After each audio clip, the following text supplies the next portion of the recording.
Came out the mud, now we map out the stuff. Hands on the wheel, got my life in the car. Up and down roads, they said ain't for me. Now I run routes like a wide body Jeep. Selling work out the trunk, I was freezing at lights. Eating chips for dinner, counting quarters at night. Now it's bags in the back, got them strapped to the seats. Every mile one prayer, one now police. State line after state line, I was chasing a shot at mile marker, felt like a ticking clock. Hit a rest stop shower just to rinse off the pain. Then I double that flip, did it all again. Highway to the million, I'm never there. Turn that stress into stone, then I build with it. From a stash in the door to a safe in the crib. I was driving for my life, now I'm flying to live. Yeah. Highway to the million. Yo, it's your boy Beezy, man. You already know it's not about the setback, it's about the get back. I want to appreciate everyone that's became a member, that subscribe to the channel, and that watches the channel. I appreciate y'all. If you haven't already, hit that notification bell. Hit the notification bell so you can be notified every time we go live. I appreciate all y'all that rock with me, and I hope y'all continue to rock with me. What's poppin', fam? Smash that like button as soon as you come in the building. Yeah. You know, I appreciate y'all, man. It's your boy Beezy with another early morning, late night show for some. And y'all know we going hard in the paint. Facts. I promise soon I'm going to get my timing right. You know what I'm saying? I'm telling you, I'm going to get my timing right soon. And I'm going to get it right. I'm working on it, man. One day at a time. You know what I'm saying? One day at a time. Shout out to all y'all though, man. Yeah, we're gonna talk about a few things today, man. And y'all know we're gonna keep it a buck. Yeah. Wicked100 Lies. We got Yella Beezy. They're gonna use his rap lyrics in his trial. Tony Yayo and Uncle murder. You know, 50 Cent's do boys. You know what I mean? Whatever 50 Cent say, they own. It seems like they ain't got their own mind, you know. We know Memphis Bleek follows Jay-Z. We know that. But Memphis Bleek been doing his own thing. And one thing we do know is Tony Yayo and Uncle Murder, they like to beef with anybody that's 50's beefing with. They like, whoever's 50's beefing with, they gotta beef with them on some other shit. You know, smash that like button and hit that subscribe button. Shout out to all y'all that rock with the channel. Let me see here. Yeah. Hold up. Let me get it together. I hope everybody is having a blessed morning and it's all good for you and whatever you got going on, getting ready for work, if you're laying down, whatever you're doing. You hear me? Shout out to all y'all though, man. Let me see here. Shout out to all y'all. Let me see here. Hit that like button, hit that subscribe button. I want to play this here first. Shout out to all y'all, man. I want to play this here first. Yellow Breezy Rap lyrics, though. I do want to play that. Yellow Breezy's rap lyrics. being used in the trial. Yeah.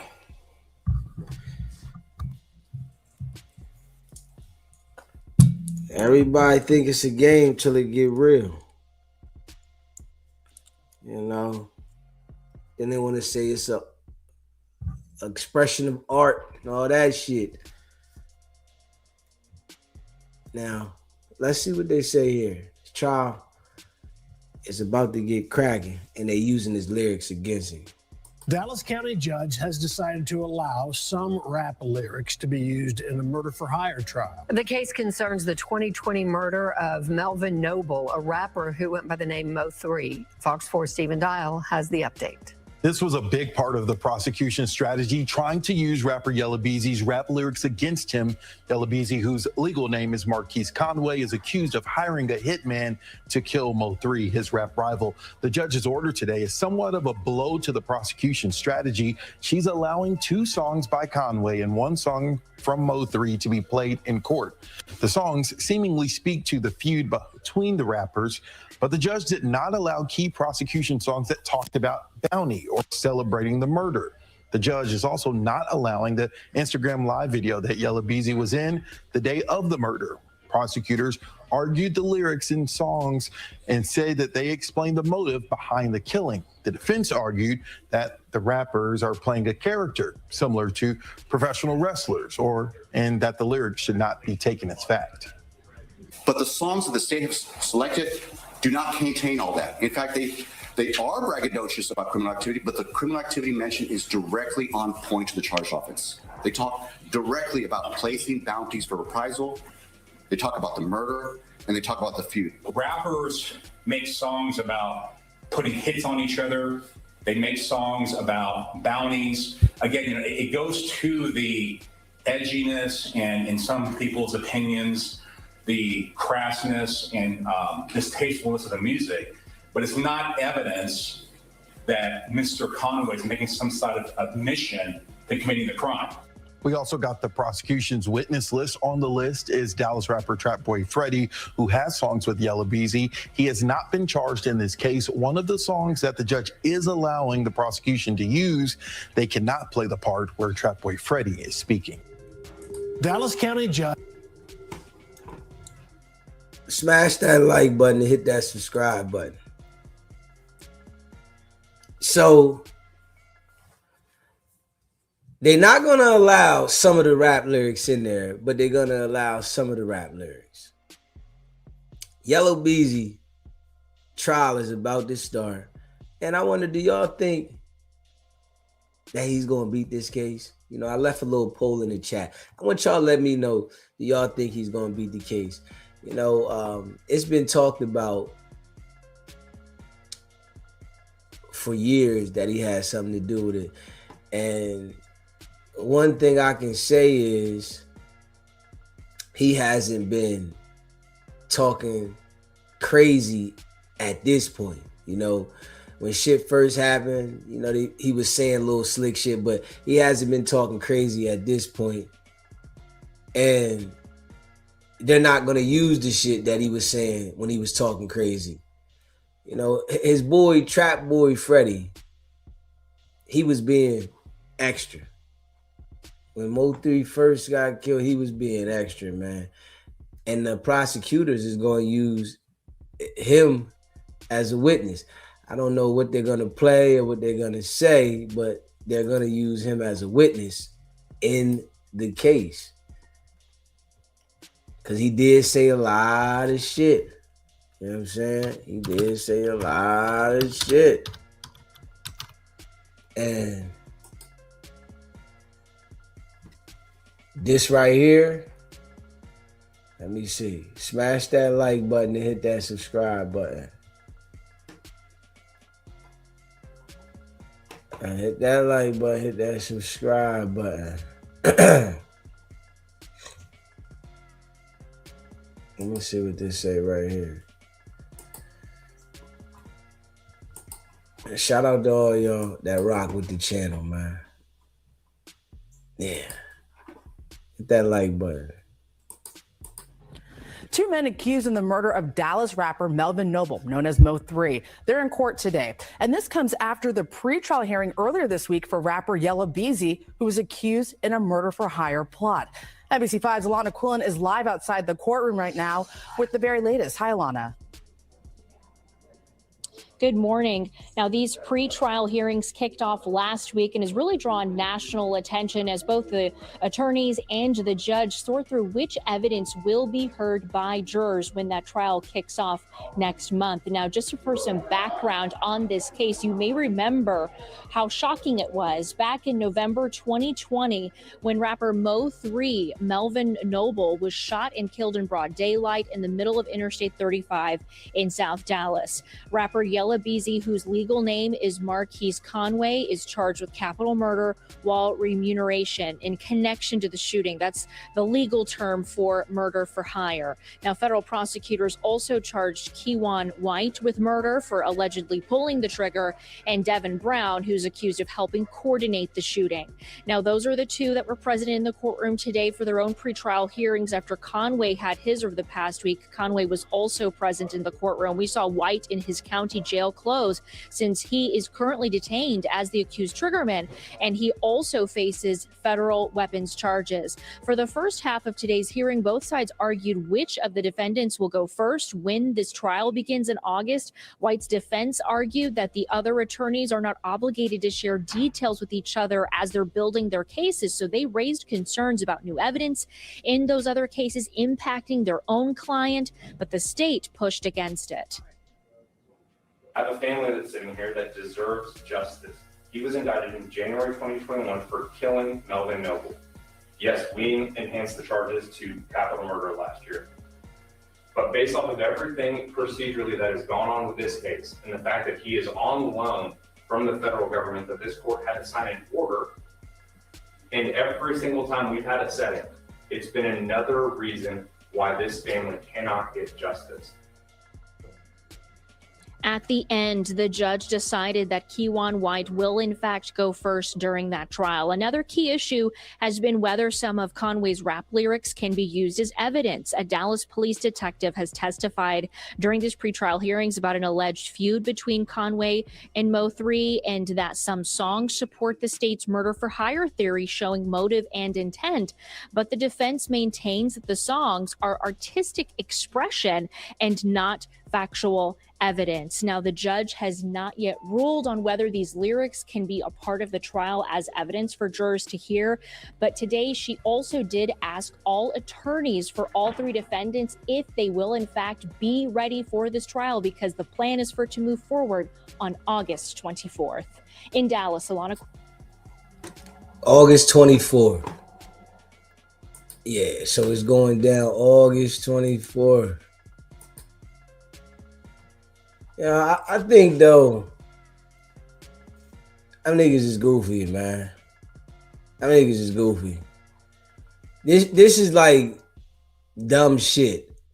You know, you be successful, you make it, and you want to beef with another nigga that's successful, you make it. Both of y'all successful and y'all beef with each other about nothing. About nothing. Nobody's getting nowhere. You know, now Yellow Beezy got a case, Mo3 did, and this shit is just like dumb. Don't make sense. It's like, who proved what? You know, and one thing about that karma, it come back crazy. And when it come back crazy, you know, you got to deal with it how it come. You know, Mo3 gone, Yellow Beezy gonna have an issue if he has something to do with it from karma. Straight up. Smash that like button, hit that subscribe button. You know, just keeping it a buck. That karma come back crazy. Let me see. Hit that like button and hit that subscribe button. It come back crazy.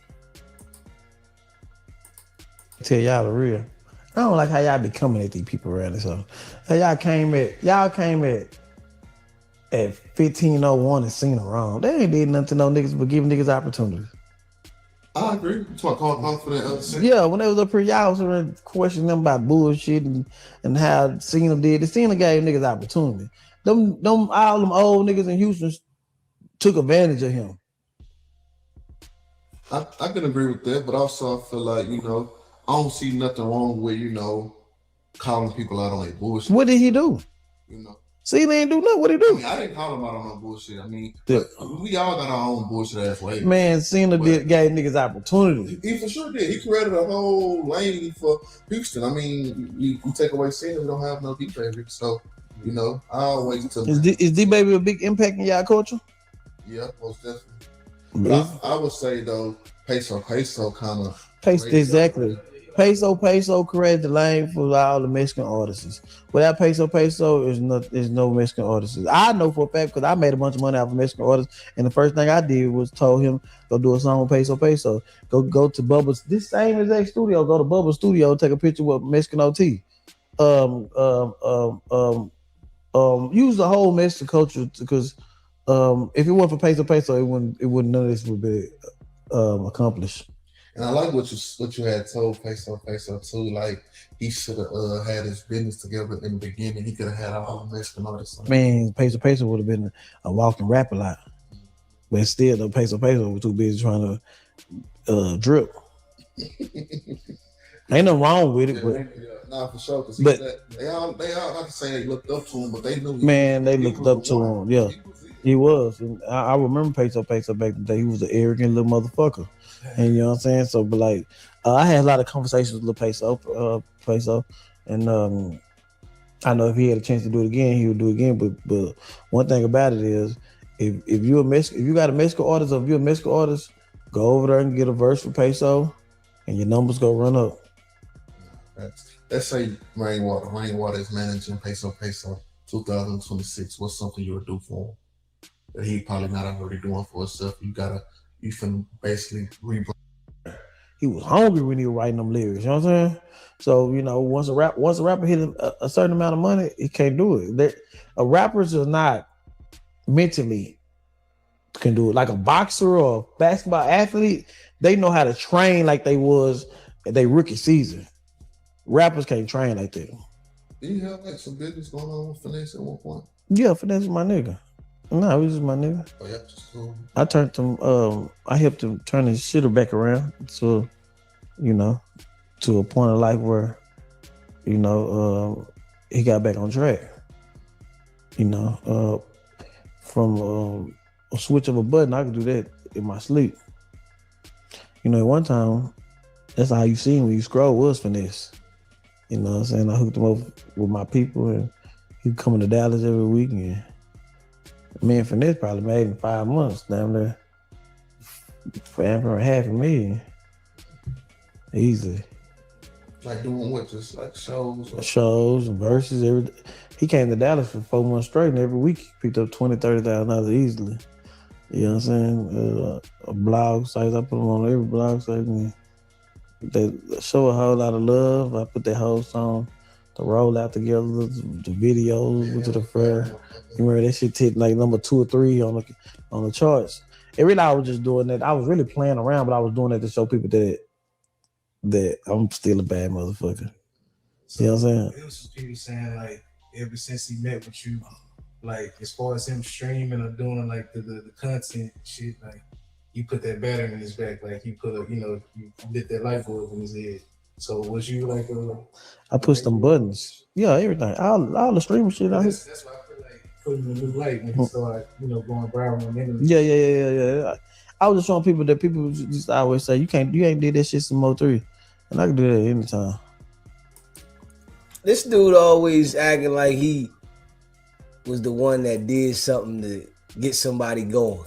You got a nigga who ain't never lost a fight. Like sleeping shit from he was a kid.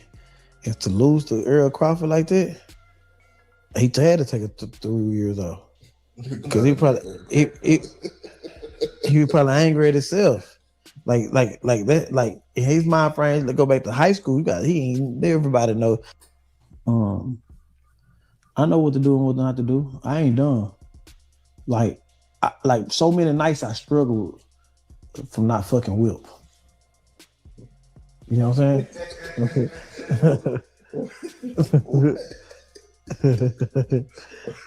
What? Yeah, you know what I'm saying? So you ain't see Whip said I tried to fuck her or nothing like that. You ain't see Whip said I took no money from her. You ain't see none of that. You said Whip said I was pretty stop answer. I ain't let it die right now. Nobody gonna listen to his music. Crazy. That shit trash. And we always talking about the Freddie got some hits, man. But that shit, name 3 hits he got. Laugh Laugh Now is not no hit. They don't even got 2 million views. Hits is like it's a trap or Freddie hit. Like, man, no. You can't move the goalposts. What about that Keisha? You can't move the goalposts. Yeah, they only got 5 million views. We got shit with 300,000 views, 200,000 views. You know, it was different level. No, it's not no. The way that Rainwater talk is like he's the one making the music though. Yeah, he talk like he the one out there making the music, and he just the manager. I don't know, the managers be extra cocky though. Like they the ones that really put the work in. Yeah, man. Always. I noticed that. These managers, they don't know how to play their position. They think that couldn't nobody do it without them. Different level, we moving the goalposts. A hit is a hit. So put like this: people don't know Zero and bumping Zero in Florida. I know because I go to Florida. People don't know him in North Carolina because he would be booked right now to the Tim Boss. You got 32 more. No, had a lot more advantages than Zero. No, he did not. Zero them just now starting. Man, Zero had a song with Jay-Z and Pimp C and everybody. He fucked himself. It did, nigga. What you talking about? Good Weed, Good Drink was top 5 in the world. Think about how big it would have been with the internet. No, that year was better because you had CD sales and everything. Straight up, you can't see the wrong people do. Zero fucked himself because he was antisocial. I don't know about you, but I know Zero was from back in the day. Zero was antisocial. You know what I'm saying? I know Zero from back in the day. I know J-Dog from back in the day. I made a bunch of money from niggas in Houston, but Trey from back in the day. I've been around for a long time, so I know G0 flaws. I remember rap a lot was on his ass and this and that. This is the world. This is a situation what you got to understand that people flaws might take them to levels that they hold them back from levels that they could be at. J-Dog is an awesome rapper. That's cool for her. If you want to do that, you still not top 3. You still not top 5 in Houston, right? In this game, right?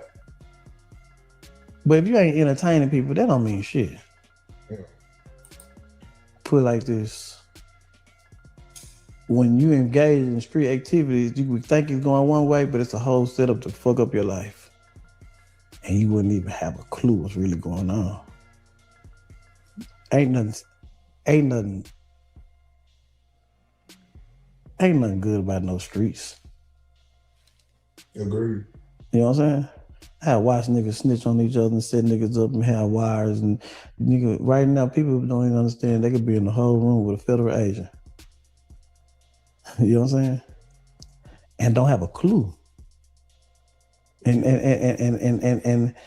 everything could be like, you could think these people your partners and think this and that.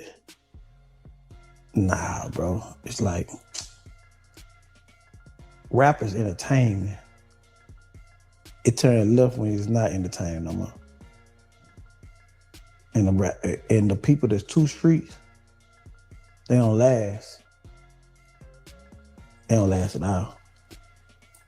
Well, we know why certain individuals that act like they street, nothing happens to them. We know that, you know. And it's a lot of people that's working. There's a lot of people running around the industry that acting like they tough and nothing never happened. They be the ones that's giving the damn information. Like literally, the gangsters in the rap game, they die go to jail. What's your relationship with Wicked100? I just got the phone with him. He trying to tell Houston now. Houston niggas still around him. I can't do nothing about that. I was I was with Sauce Walker, me, Sauce Walker, me, me, Sauce Walker there, so I can't tell them around. If you can't say the same thing to people that was around them, then I don't know what to tell you, but I was around them with the Houston niggas in the club, and we flying this word and we kicking it. I don't trust no nigga but my kids. You know what I'm saying? Yeah. You know what I'm saying? Yeah, I don't trust nobody but my kids, but you know. Why you say that? It's what? Huh? It's what? I ain't doing nothing illegal. You ain't going back illegal with your day coming. You feel like for him to turn on you? He already turned on me. We built our relationship out there. No. We built our relationship. Once you build your relationship with that type of energy, you and that person never have. You can understand each other.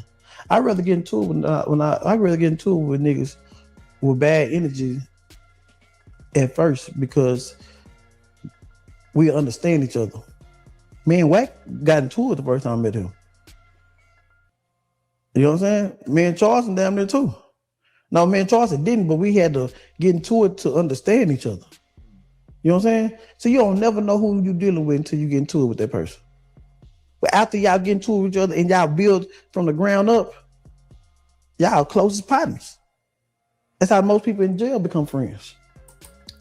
But if a nigga come at you when he first meets you, you know, that's a sign that he's testing you to see where you at with it. And if you bow down to that person, they know that anytime they want to go left on you, they can. So if he meeting Wicked100 and Wicked100 coming at him from the door, you know, that let him know how he think about him. He felt like he was weak. So I don't want to be cool with nobody that tries me to see if I'm weak or strong and think that we gonna be all right after that. We ain't never gonna be all right. You know what I'm saying? So it's like, I know what Wack capable of, and he know what I'm capable of, so we'll never have a problem. I done been. He doesn't care what you capable of. You know, the boy act like he gonna put some work in or something. Yeah, he know what I'm capable of. Nigga, you ain't doing nothing to nobody. So I don't think he cares what you're capable of. He talking about he know what I'm capable of. I know what he capable of. I don't think he cares. The strip clubs at the Grammys in Houston, well, and can't get in. Where Blood sitting outside saying you can't get in. And Junior came, Ryan, we come on. You know what I'm saying? So other people's situations, I don't map on my situation. You know what I'm saying? Right. Why you be trolling with CJ Casino? I seen he had posted a video not too long ago and he was laughing. He was like, nah, this shit over with. Because you were part of evil when it came. You know, I ain't got no real problem with him. Yeah, Rainwater lame as shit. Yeah, Rainwater lame as shit, man. Yeah, he lame as shit. I ain't even gonna lie. Straight up. Yeah, smash that like button, hit that subscribe button. Yeah, Rainwater lame as shit. Yeah. Smash that like button, hit that subscribe button. Yeah. He lame as shit. Let me see here.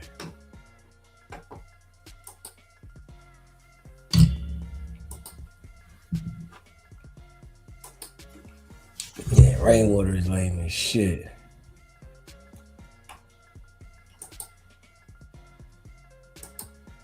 Smash that like button, hit that subscribe button. Yeah, just being real, Rainwater is lame as shit. So the feds can absolutely exonerate or come for Yella Beezy. Listen to what the prosecutors say in this clip. Last pretrial hearing, we had requested, filed our motion about renewing any bills or benefits given to any of the witnesses that testifying for the state. Mr. Adams had stated on the record that he had made no promises or benefits from the state, but could not state on the record that what the federal prosecutors had done. And I believe at that time he said, well, ask him to use due diligence to make inquiries into that. So I wanted to follow up on that aspect to see if there were any other, if he has new information regarding that, so we want to look into that. That's one of the issues. Okay. So, any updates by the state? Yes, Your Honor. I actually sent defense an email yesterday. I sent them one last week as well. As far as certain documents that are currently in, again, Your Honor, if there's any information that comes forward that deals were made either on my behalf or the state's behalf, of course, we would inform defense immediately.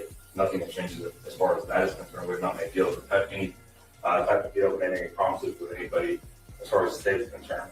However, Your Honor, as I brought up last time, we can't control the federal government and what they turn over and what they don't. I made a request earlier this year and have continued to follow up with federal prosecutors regarding that information. This what they get though, right? When dudes is in position and they get to talking the way they talk, this what happens though. And this is what you really don't want. You don't want to be in this courtroom fighting the case. You don't want to be wondering if the feds gonna pick your case up, because the feds can pick the case up. So, like, people that's young, they should start paying attention to the stupidity of these guys that get out there and play themselves in position. All you need to do is focus on your hustle with your music, but you trying to, put the homicide game down, install fear in this person and that person, when that shit only takes away from your paper. You can't make money and beef with niggas. It just don't work. That shit takes your money. But these niggas be really thinking like, oh, I'm a beef with this person, I'm a beef with that person, and I'm gonna get this done and that done to this person. But how you gonna focus on getting your money when you focused on beefing? Beefing and getting money never mixed. But these dudes do this shit, and all they do is take away from their craft. He can't focus on making no music right now because he focused on this courtroom. But it's like they think about this shit when they play themselves, and then if they get convicted of this shit, now you looking crazy when you done had position to go to a whole nother level and be able to take care of your family. When now, if you go to jail, the people that was depending on you, they definitely gonna suffer because they counting on what you got going on. So it's like the domino effect behind whatever you trying to prove to whoever, it don't even make no sense. Like, it don't make no sense. Why some people, it just looks dumb on them. I don't feel sorry for the jokers. I'm just saying how, slow they are. I did send defense an email yesterday at 2:12 p.m. Regarding some of the information that I believe that they're looking for. However, it did take a while because the federal prosecutors needed information from the federal judge to release it. And so I forwarded that email to defense counsel as far as yesterday afternoon, and it lists the things that are available for them. And in fact, it lets them know that they can come by, but they will need to coordinate. Then they can review it there at their office. They're not going to release those documents to us. Defense would have to coordinate with those federal prosecutors to go over and make a time to go review that information. Okay. Mr. Shook, is that the information you received? Yes, Your Honor, we did receive that email. Okay. Now, to be clear, what you just heard to me, and I could be wrong, it sounds like he's saying we don't have any deals for anybody right now. We found out Kawan White is going to trial first. And I'm going to destroy an illustration that's been painted about that man because he didn't actually deserve the bullshit that y'all said because it doesn't make sense. And don't worry, we'll let you know exactly why it doesn't make sense after y'all hear the rest of this, because this breakdown is going to be one of those legendary ones where y'all come back and be like, damn, Nash, you was right. Roll it. The other issue, Judge, we talked with Mr. Smash that like button. If you haven't already, hit the like button, hit that like button, hit the subscribe button, share the live. Shout out to all y'all that rock with the channel. Adams on several occasions. He's indicated, as the court knows, there is a large amount of discovery in this case, 16 terabytes. Mr. Adams has told us that he would meet with us and show us the exhibits and evidence that he planned on calling his case in chief. We have not mentioned that on the record. I just want that agreement by Mr. Adams put on the record so there is a record of it. Okay. That the state will prepare an exhibit list? Well, that he will show us the exhibits he plans on using his case in chief and go over the pieces of evidence, witnesses that he can call. Okay, and the court will require an exhibit list as well. Absolutely, Your Honor. And just as I did last week for our hearing, I'm going to provide everybody with an exhibit list. And just as I did as far as this last hearing, I sent all of those exhibits to defense counsel via text share so they can see. Now, of course, I've started preparing those exhibits for the trial. I've worked on it yesterday. Those will be uploaded as well for all of the attorneys. This doesn't just apply to Mr. Conway. I'm doing this for all of the defendants, so that everybody can be on the same page as far as the exhibits we intend on offering. These are intended exhibits. Right. There could be deviation, and this is not a smoke and mirrors or trying to trick anybody, but if the court will remember even from last week, I had a whole long list of exhibits, and there were some that I didn't put in, and then there was one that I had to add. I'm planning to give them as much as I can to show them the exhibits that we plan on it offering. Of course, we filed notice of intent to use business records. That's a good indication. However, I'm going to continue as we get closer to August 24th to provide them with these are the photos, these are the videos, and I will give them the evidence list that I will have here for the court and the court order as well. Just to make this thing smooth and as streamlined as possible. Right, I appreciate that. Yes, Ron. Anything else? I believe the court has us scheduled for the trial dates August 24th, but there's another pre-trial date set for August 21st. Well, if necessary, the parties can convene on that day. If there's anything else that comes up, I think we just scheduled that just in case. As a check-in. Right. And Your Honor, if the court would remember, we did appear earlier this year, and we had discussions regarding these motions. We never got into the substance of the omnibus pre-trial motions, and I don't know how this happened, but an omnibus motion that had checks of certain things had made it. We discussed that, yes. Correct. That was a different, yes. And the court had actually made a docket entry that we would take up. It was entered in error on the 9th. Right. Okay. So we still need to take up this Mr. Conway's omnibus motions. I believe ours have all been ruled on. Okay. Now, Mr. Shipp, do you all intend to present that motion or not? Yes, I think we've come to agreements on most of them. So we'll have to discuss that again. Okay, y'all talk about that in an hour. We'll talk about both, okay? Thank you, Your Honor. All right.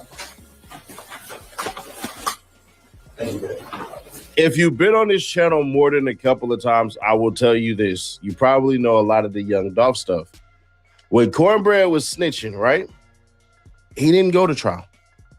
You don't put witnesses on the mother flipping stand before the person that you're trying. Meaning, why would he go to trial and his ass about to tell on Yella Beezy? That's not how that works. It would go, hey, Yella Beezy go to trial, everybody else go to trial, and then we work out my deal because the information that I've given y'all has secured y'all victory. So Kawan White isn't telling. Now, could they come back and say, listen, man, you facing a life sentence? It don't look good for you. You might want to reconsider taking this shit to trial and come work with us. That's possible. But from everything I just heard, it don't sound like that the state has the co-conspirators in the case as witnesses because they didn't say that. Doesn't mean that they can't. But as it stands right now, hell nah. But the feds got evidence that that only means one of two things that I can think of. Mind you, I'm not a lawyer. I want y'all to understand this shit. Shout out, Mel. I hate stealing your tagline, darling. I'm not a lawyer. But what I will say is this. Either the feds gathered a lot of information and could have tied everybody into it, tried them and destroyed everybody, or the state is reaching on that part. That's one theory. And I say that because they did have the feds investigating this shit.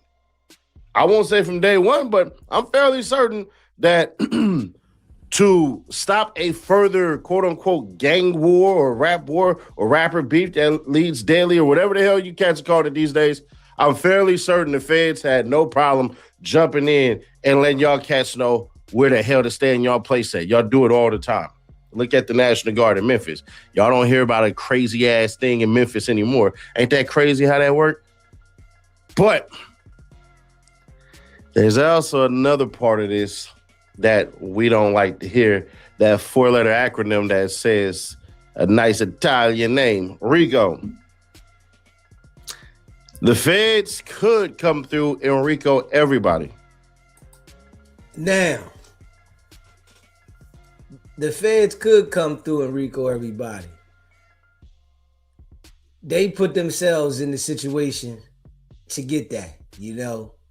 Honestly, Trap Boy Freddy, Yella Beezy, you know, the other jokers on trial, they put themselves in a situation to get a RICO, for real.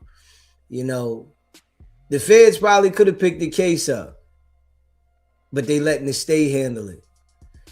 And who knows if they not going to come get it in the middle of the case. They can do that. But I know Yellow Beezy gotta be feeling like a dummy. You had position. You was doing your thing. But you wanted to show that you could get something done allegedly to Mo3. And this is what's going on. Now, them going to trial, you know, it can go down where as though dudes go to trial and it ain't looking good, and then they could turn and say, all right, I'm going to go ahead and I'm going to cooperate. You feel what I'm saying? Literally. They can feel like, man, I ain't got no win in this situation. I'm going to go ahead and cooperate. That shit happen all the time. You know? And it's the risk you take. You know what I mean? So we going to see how that goes. But I just not seeing it. Them saying the feds have conversations and words and all of this stuff and everything does mean that shit. The feds could come back, double back, and do it that way. Damn, I forget the word, what it's called. But the feds could come in and they could basically say, hey, we want to get this person out the paint, this person out the paint, this person out the paint, because it could be bigger than Yella Beezy and the other individuals. It 100% could. But the feds having shit that the state doesn't have, that's scary. I'm going to be honest, that's scary, because you would think that they work in tandem. But the feds is probably thinking, we're not letting y'all come through because y'all sloppy as hell down there. So when we're done with our investigation, we're going to come and lock up everybody else. and do it the proper way. They could be building a far bigger case that will arrest way more people, and then we're going to see how this shit goes. Now, I'm not going to dirty Mac on nobody or anything like that, but there are some people who have money to fight this and some people who don't. And I'm going to say this. The people who don't have money to fight if it goes federal, probably about 99.9% of everybody involved in this case, if it were to do it that way, as far as launch a RICO federally. Now, what do I believe is going to happen? I think somebody that is tied between everybody is going to be the person to bring it all around. You might have an informant, a CI, whatever the hell, you may have that. But if what we're expecting, if it doesn't match up and all this shit, I don't see the feds getting involved in anything. I just don't. The feds were helping, so the feds know hand in hand what the state got, and the state could probably go, yeah, we pretty much know what y'all got because we got the same shit. But there could always be a secret witness, testifier, whatever the hell. Somebody could have got picked up by the feds and say, I know all this shit on Yella, Beezy and Trap Boy Freddy and all this shit is deeper than what the hell y'all think. But that, we got to go to the feds and we don't know what the feds have shit, that's very telling, bruh. But hey, who knows? We're going to see exactly what happens. Kawan White is up first, which is insane because y'all been calling that man a snitch, and it doesn't make sense at all that he's a damn snitch because he wouldn't be going to trial. Doesn't work that way. But y'all let me know y'all thoughts on this one. Subscribe. Smash that like button, hit that subscribe button. Yeah. The dude, Kawan White, definitely wouldn't be going to trial if he was telling. You know, definitely. If he was telling, nah, he would be the witness. But obviously, he didn't tell. But who knows if he's not going to say nothing later. You know, he might start hearing the trial and hearing the evidence and then turn, you know, because that happens all the time. Somebody start hearing the trial and see that the evidence isn't in their favor, and then they start saying something. All right, I'm gonna help you out because they know they can't beat it. You know, and that's the game. When you play this game, it happens like that. You know, straight up, that's the game. When you play this game, it get like that. Smash that like button and hit that subscribe button. Shit get real. Smash that like button, hit that subscribe button.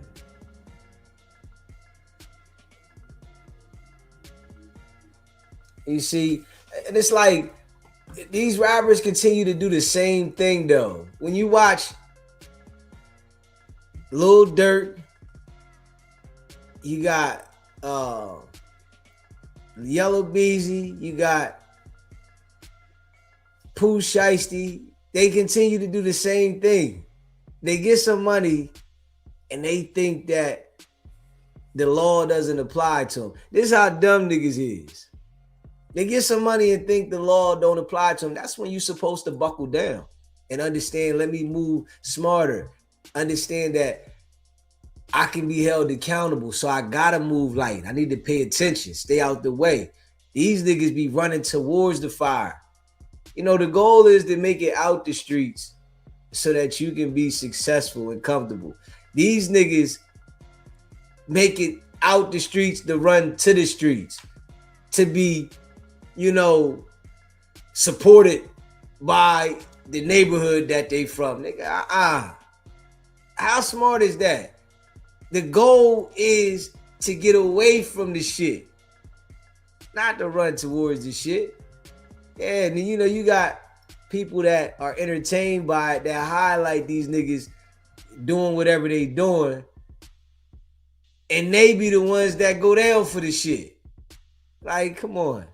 I'm not feeding the people in the streets energy, knowing that I made it out of a serious situation. Like, hold up. you come from the streets and you know it's popping out there and shit really going down in the streets, nigga, I don't want no parts of it. Straight up. I don't want no parts at all. Nah. You know, that should be highlighted amongst black people and the rappers. Yo, nigga, I chill on that. Nigga, you know you gonna lose, right? You know if you go play with this right here, you gonna lose. Straight up. You know, like, that's why I like what, you know, T.I. said to Jeezy when Jeezy first got in the game. Jeezy said he was still in the streets. He's in the booth, in the studio, and he's in there counting up some paper. And T.I. come in there and he like, yo, you know you can't do both, right? You do know this, right? Jeezy said, hold up. He took heed to what he was saying and gave it up. Like, that's how it should be. But, you know, I think, you know, people encourage you. Nah, nigga, I'm just not that type. You know what I mean? And I'm glad I'm not. If I see a joker doing some goofy shit, I'm not going to agree with the goofy shit. Whereas though, you know, you got some people that be bigging it up. Yeah, we got to let these niggas know. You know what I'm saying? Yeah, we got to do this. Yeah, we on that. Nah, you supposed to be like, yo, bro, it ain't going to go right. You know what I'm saying? When Yella Beezy come up with this plan, allegedly to do whatever he trying to get at Mode 3, a nigga was supposed to be like, yo, that shit not going to go right, bro. It ain't going to go right. Because the focus is on us. The people is going to start pointing the finger saying this, that, and the third, and people going to start putting shit together. It's not going to go right. You know, Yella Beezy got legal fees. Barely got, you know, the paper to get out. You know what I'm saying? He like, man, I ain't got this. You know, they capping. They got some money, but, you know, they all be capping like they got more money than they got. And they really think that they can beat anything until you get in the situation. And now, you know, shit tight. So it's like, it don't even weigh out. Honestly, it don't even weigh out, man. That's why you supposed to keep grinding. You get in position, nigga, you supposed to just keep grinding. Stay focused. Not trying to show a nigga what you can get done and how you can do this and how you can do that. And that shit lame as hell. Yeah, I ain't even gonna lie. That shit lame as hell. You know, but this is what happened to him though. You know, they ain't looking at the other niggas that done got in the situations and seeing like, yo, let me do something different. They following the same shit. Yeah, come on, man. You supposed to see how niggas is doing and then understand what not to do. All right. Homie did this. It didn't work out. These niggas is running to this shit. You know? And then learn the hard way. Yeah, then say this ain't fair and that ain't fair. Nah, man. Put yourself in the damn situation. You know? But you know, that come with experience and, you know, getting wiser. But it's like the homies around should have told him, bro, this ain't gonna work, bro. Yeah, this ain't gonna work. This ain't it. You know, but niggas, as soon as a nigga say, man, I'm gonna do something to this nigga, the niggas around be like, man, what we gonna do? Don't nobody think of the outcome. It's what we gonna do. You know, and now nigga been living on pins and needles for years. So it's like, you ain't even get to enjoy yourself after this shit. Because now you living on pins and needles, trying to duck this and dodge this and don't do this all this time until this point right here. Now we at this point, I'm sure between this whole time Mode 3 been dead, the nigga been running around, he ain't really been comfortable. Yeah, you might see him acting like you're comfortable, but you ain't comfortable because you got something that you know might pop up. And then, boom, it pops up. And the shit's serious. You know, they didn't want to sit you in jail. They don't want to give you no bail. Then you fighting to get a bail. Like, man, that shit ain't worth it at all. Yeah, that shit ain't worth it, man. Real shit. Them niggas be looking crazy. You know what I mean? Smash that like button, hit that subscribe button. Yeah, that shit be looking crazy. For real, for real.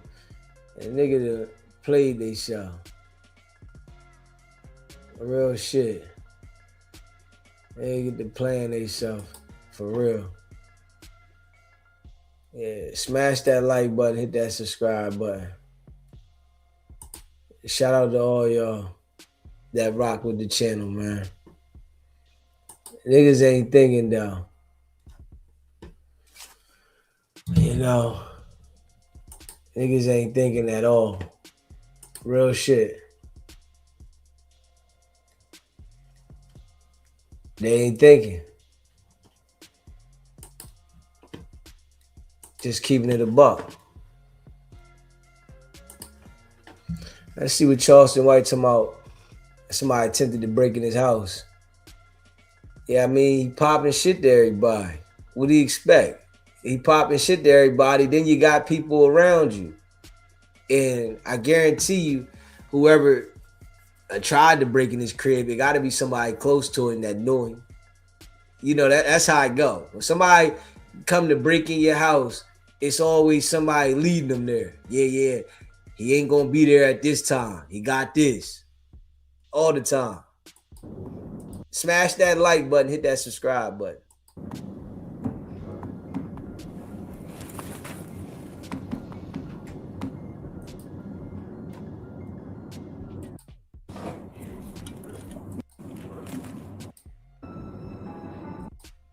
Perfect for me. That way I ain't got to try to get official. So I'm supposed to fly there. So I'll be in Dallas.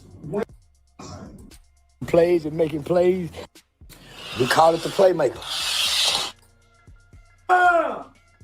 Blue 42.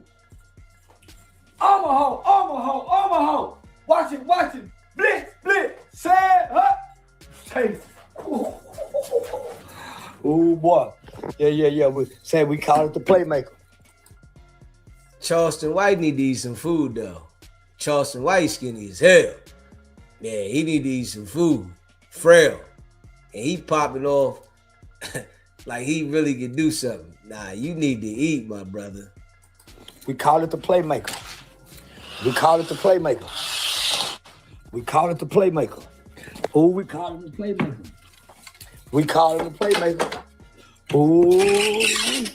Ooh, we call it the playmaker. Say, man, we call that nigga the playmaker. We call the nigga the playmaker. The nigga running plays and making plays all kind of ways. Ooh, we call that boy the playmaker. They mad at it. They lied and said his house got broke into. The pool boy tried to get in there, but we got him on camera. The pool boy tried to get in, but we got him on camera, boys and girls. Ooh, ain't no way to get in, man. Everything locked in, man. And the cameras got everything. Ooh, they trying to play. Ooh, yeah, it's raining out here too. Vlad TV, Say Cheese TV, Hoopty TV, Weenie TV, Oofty TV, Boosie TV, Lucy TV. Listen, right now, the numbers that I'm doing on Vlad TV, Boosie Boo can't touch. The numbers that me and Vlad TV is doing right now, Boosie Boo can't touch. The numbers that me and Vlad TV is doing right now, Boosie Boo can't touch. This right here is like what people be confused with, right? He's talking about the numbers that he do on Vlad TV, Boosie can't do. What beef is it though?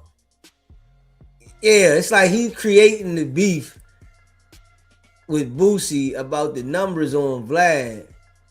For what? Yeah, so people can look at you.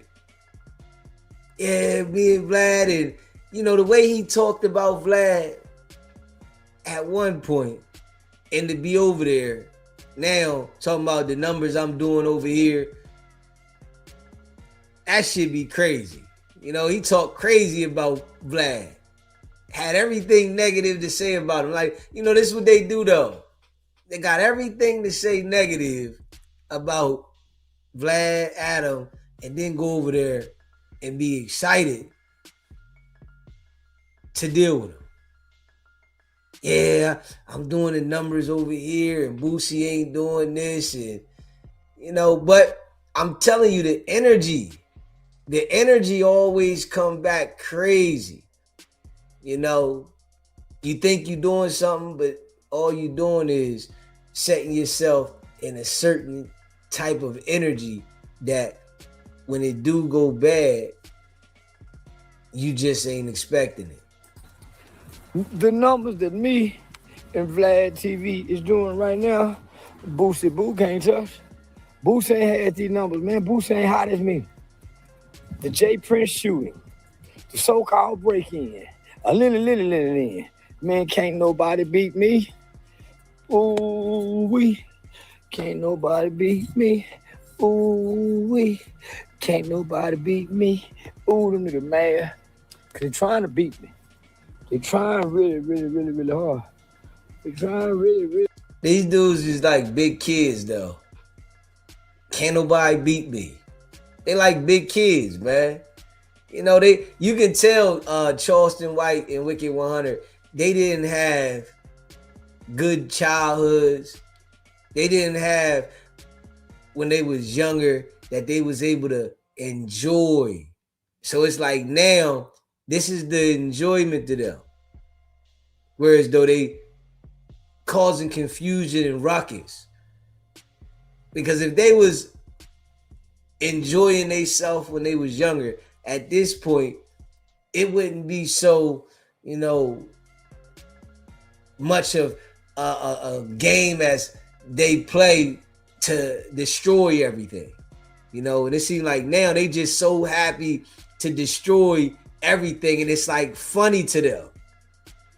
When you younger, you do certain things, and you get older, you like, man, I ain't with that no more. I'm doing something different. But it's like them, they just getting started. Yeah, these niggas is older and they just getting started and they excited to do this shit. You know, it lets you know when they was younger, they didn't have that fun. Whereas though they was having their way. You know, you got some young people, they might not have a whole bunch of money, but they still have their way and have fun. You can tell these dudes, Wicked100, Charleston White, they didn't have that. They wasn't popular. They didn't have where people was rocking with them and they could do certain things. So now it's like, man, I'm just going to go at everything I can. And that's the excitement to them.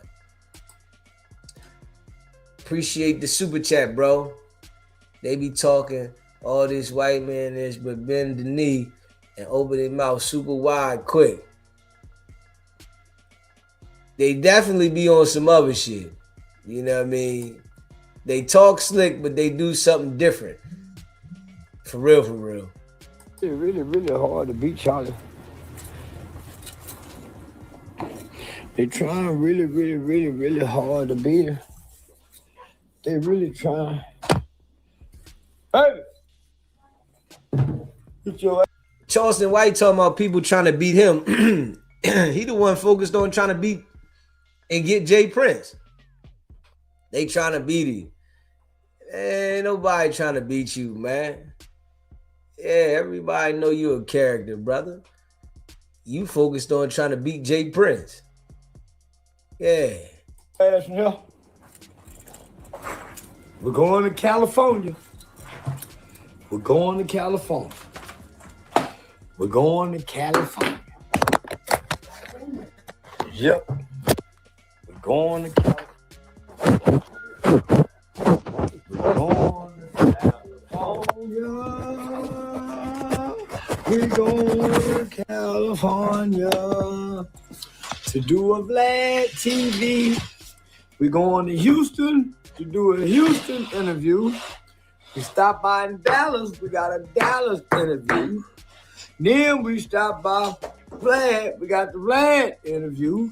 Then we got Adam 22 interview. Then we got Ryan Powell interview. We got interview on top of interview on top of interview. And that's all that situation with Jay Prince was. This is why he made it so hyped the way he did. So he can get these interviews. This is how he make his money. Go across dysfunction in certain places and then highlight it to a whole nother level, make it big, and now the people want to interview him. So he can talk about it. Same shit, he do the same shit though. All right, I'm gonna go over here and bug out, you know, get the beefing with this person and that person. Now, all right, they gonna want to interview me. And now Vlad and all them want to sit down and talk about what happened with Jay Prince. And he gonna get over there and spice it up some more. And that's all he gonna do. And then before you know it, he gonna do this shit again somewhere. He gonna go somewhere, make a situation, and then the next thing you know, they want to interview him. It's like the process is the same damn process. And what did that bring, boys and girls? Money, money, money, money, money, money, money. We just left LA. We just left LA doing 3 interviews. Remember, I was counting $30,000. Remember, I left LA, I was counting $30,000 just 2 weeks ago. Remember, I told you I'm bringing the bag out of here. $30,000. Look like I'm coming with another one again. 10 times. Damn, I'm sorry. This all is about the money, right? He's never gonna get Jay Prince locked up. Jay Prince is never gonna fall for none of this BS that he does, because he knows what he's doing. But he gonna go to the internet and make it seem like, yeah, mob ties, rap a lot, I'm doing this and I'm gonna get this. Like he's gonna get Jay Prince indicted, but it's never gonna happen.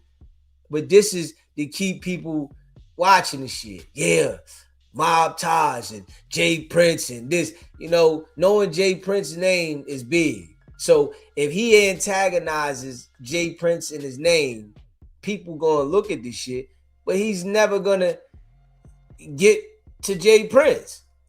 He's never gonna get it. Jay Prince ain't falling for Charleston White. This is why he ignoring.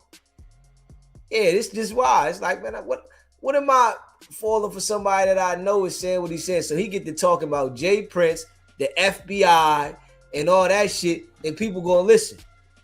People gonna watch. All right, nigga said Jay Prince, nigga said the feds, nigga said somebody bust a shot, all this shit, nigga gonna listen. Now, niggas want to interview him about it. This shit, like, it's a pattern. And he gonna continue to do the same exact thing. Now that he's, you know, being looked at for Jay Prince, something else, he gonna go back to Houston. Yeah, I'm here in your town, and all right, nobody gonna do nothing, cause a scene. All right, somebody will interview him. Like somebody really gonna do something to him. Like they want to catch a case. Nah, this shit is all plays. All right, 10,000 plus 10,000 plus 10,000. Then I'm picking up another 25,000 from a marketing brand deal. 607 month. That's another some more thousand. Some more. Oh man, this gonna be a big end of the July money making scheming. It ain't money making scheming. He sit there and tell you this is gonna be a money making scheme. Yeah, that's the scheme. Go act like you having all this drama with certain individuals. You know, if he know they got a big name, he's gonna act like he got a lot of drama with the person. And Jay Prince is from Texas. So it's like that's a great candidate, somebody that people always looked at the boogeyman. And this is who he gonna go at. And he gonna act like he going at him, but then say, I'm gonna get the feds. Nobody wants to challenge the feds. They run the country. Jay Prince does not want to challenge the feds at all. So Charleston White start talking about, I'm gonna get the feds and I'm gonna call the feds. He know Jay Prince ain't gonna say nothing. So he can say whatever he want about the man. Yeah, I mean, Jay Prince, what does he want to challenge the feds for? You know Charleston White is telling you the feds this, the feds that. You ready to call him right now, make a report. Ain't nobody challenging that shit. My fault. Oh, Lord, thank you. What you thanking God for? For being Charleston. Huh? For being Charleston. But can't nobody else do this. Can't nobody else do this, man. Can't nobody else do this for the girl. How you know? It ain't never been done before. It ain't never been done before. Never in the history of the internet what Charleston White is doing has been done before. Never, ever. Never, ever.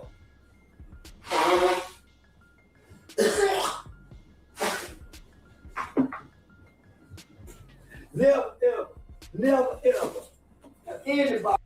You know, one thing though about these dudes, these characters, all the people that be around them really don't even like the people. You know what I'm saying? Like Wicked100, Charleston White, the people that be around them don't even like them. They just using them to see if they can get something out of them. Like R&B. R&B playing like she love Wicked100 and all this. She don't love the nigga. She just like what the nigga doing for her. The people around Charleston White, they don't care for the dude. They just trying to benefit off the nigga. See, this is what you get when you these type of characters. You get people around you that use you for whatever benefit they can, but they really don't care about you. You know, soon as you fall or get in the situation, they go the other way. You know what I'm saying? But, you know, they think because they're manipulating other people that people are not manipulating them or using them, which in all actuality they are. You know what I mean? Ever. Did what the little boy did. Did what the little one-eyed, glass-eye boy did. They want the boy to be cock-eyed, but the boy got a glass eye. Nobody knows. Nobody knows the troubles I've been through. Nobody knows. I knew they was gonna call for the interview, but I didn't know I was gonna get shot at. Was you scared? No. If I was scared, I wouldn't have stayed there that long.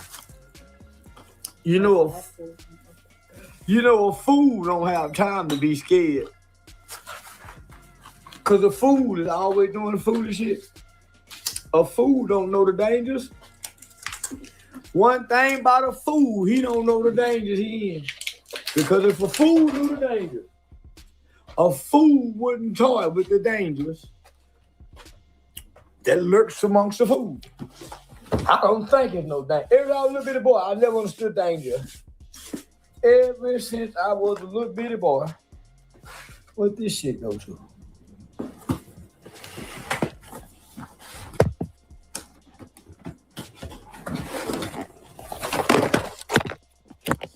Ever since I was a titty bitty boy, I've never understood danger. Danger. I never understood it.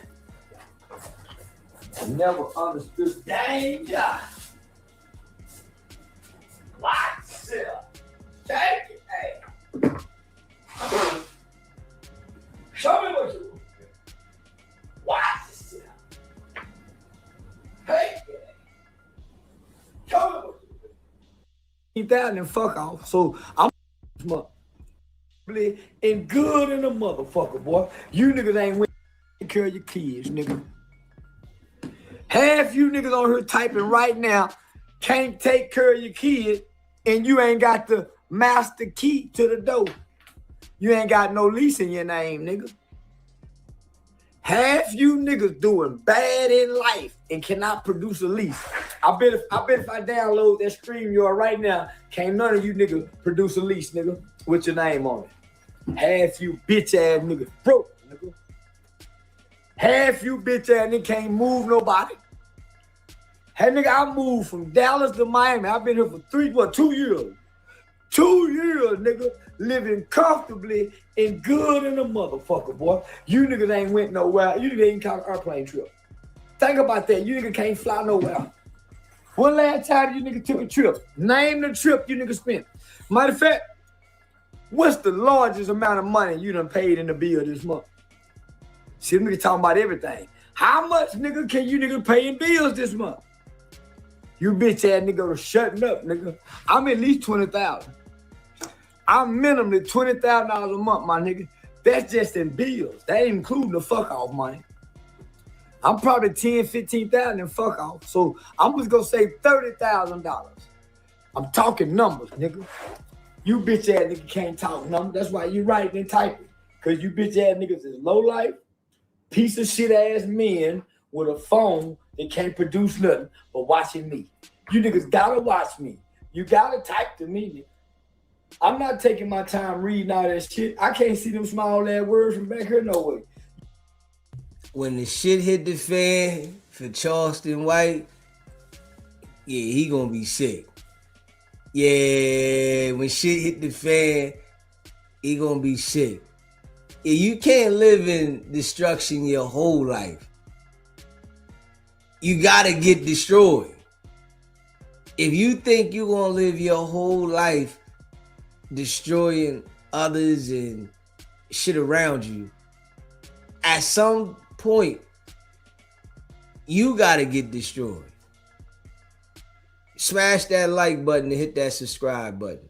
You nigga wasting y'all motherfucking time, boy. You niggas sitting around writing to yourself, nigga. I done made them niggas start writing about how much they pay a money bill. Say, I done made them bitch ass niggas start writing. Say, I done made these niggas start writing their budget, their monthly budget down on Say, man, let me stop. Say, man, let me quit playing with y'all, man. I'm just playing. I just be having fun with y'all, my nigga. Don't y'all take me serious. Say, them niggas really went to writing what they make them up. You know, people like Charleston White think they not what they came from. You know, they get around certain people and they think, nah, I'm better than y'all. I'm not y'all. But we all see how it go, right? And being real, this is his only hustle. He ain't got no other hustle. You see how, you know, when Kanye West had a situation and them people turned against him because he wanted to do his own thing, he had another hustle though. He was able to do his own thing. Charleston White only got this hustle. So if they shut his program down, he can't do nothing because this all he know. And it'll come a time when they shut it down, then he's over there begging them, nah, please don't do this. You know, but towards, you know, the people, he want to act like, you know, he's untouchable. Yeah, y'all this, y'all that, and I listen. This is an individual that never had nothing. I'm just being real. This is how people get when they never had anything. They get like everybody else ain't shit. You ain't got this. I got this. You ain't never gonna get this. I got this. Straight up. This is what it is. Somebody that never had nothing, that never felt like he was accepted, loved, none of that. Straight up. And now that he got something going on for himself, everybody else ain't shit. Yeah. It lets you know, man, you know, dude didn't have nothing. Yeah, he didn't have nothing. Now he feel like I'm better than everybody. Y'all ain't got nothing. Man. But the thing is, them people print the money. It's only some money you got that's printed. You know, they design the money so that people can exchange shit for trade. All right, you got this, I'm gonna give you this. And he don't understand that they give you the money, they can take it. Yeah. And then when you go back to not having, you want people to still look at you like, oh, you know, I was going through something. Nah, you know, trust and believe. Charleston White fall all the way off. Man, people going to definitely step on it. Ain't nobody going to be feeling like, oh, I feel sorry for you. Nah, all you did was destroy, and you wanted to disrespect everybody because you felt like you had something and they didn't. When the people was the one that put you in position by paying attention to you. Shit crazy. Smash that like button, hit that subscribe button. That's why they consider me a social media influencer. And they call you a follower or a subscriber. Because you can't influence nothing. That's why you call a follower or a subscriber. How many of y'all, when I look at y'all social media pages, it goes say follow back? Raise your hand. God damn. Follow back? Who follow back? If I go look, I bet you a subscriber right now. Ain't you a subscriber? Listen, you don't have nothing else better to do with your life, my nigga, than to write. Well, can't nobody read it. Well, baby. Look, nigga, who you writing to? Me? I can't read it. The word is too small. They look like ants right there. I can't read that shit.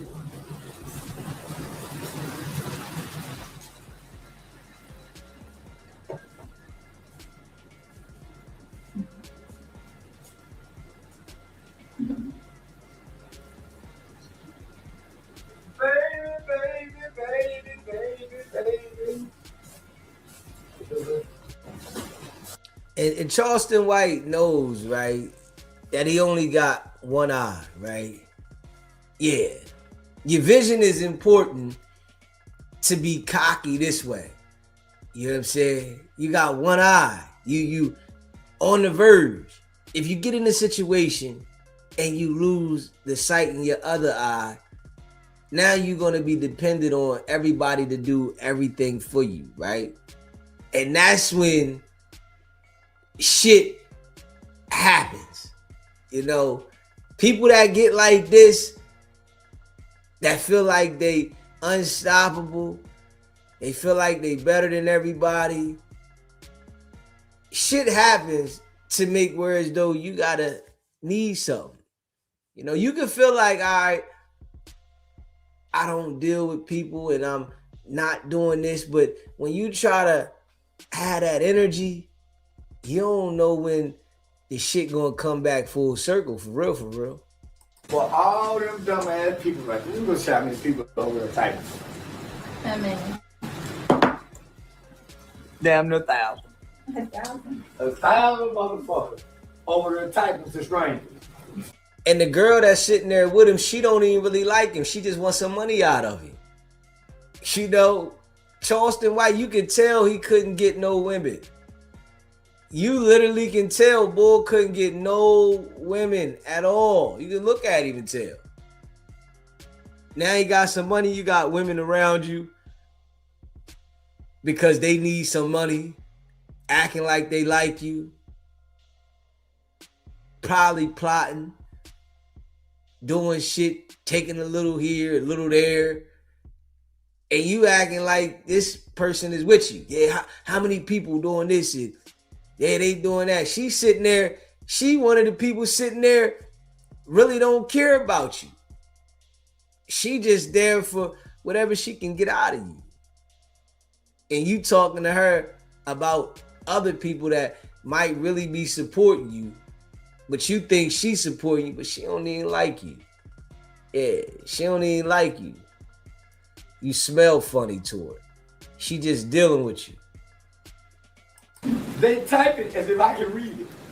I'm for real. Them people real over there. That's why I said, man, them people gotta be robots. They see I'm way in another room. They type it like a motherfucker. He can read it. That one eye got a magnifying glass on it. He can see that far. He blind. He can see. He acting like he can't read from back there. Yeah. You ain't making up all kind of excuses. Because they just don't want to feel low. They don't want to feel like I'm right. You got to be a low life to talk to me and knowing I can't read this shit. Oh, good God. And listen, the more I get closer to it, the more they start writing. Here he come, y'all. Here he come. Then I walk off like, I ain't reading none of that shit. I ain't reading none of that shit, nigga. I ain't gonna look at the screen if I can read it, y'all. I'm gonna do y'all like this here. I ain't reading, I ain't gonna look at it. Y'all ain't tricking me into reading it. Okay, y'all, I'm gonna read it one time. Okay, I'm done. They'll get mad at the mother do one. Hey, y'all. Hey, I wish I had a bionic eye, but they don't give bionic eyes to blind people, so I can't zoom in. I know y'all want me to read it. I know y'all want me to see if the numbers that went up. Let me tell you. God damn it, the numbers done went up. Hey, yeah, you people stupid. Yeah, I'm convinced people on social media they have to look for now. You're stupid. You're stupid. You can't make me believe you ain't stupid. All y'all motherfuckers is typing, knowing is blind. Partially blind at least. Can't read it. Ain't gonna read it. Just ain't gonna read it. Motherfucker. Motherfucker. No, I'm gonna turn it back to you. I know y'all thought I was gonna sit down and read it. I know y'all thought I was gonna sit down and read it, Junior. Jay Prince. I know y'all thought I was gonna sit down and read it. Fifth Ward. I know y'all thought I was gonna sit down and read it, Fifth Ward. I know y'all did.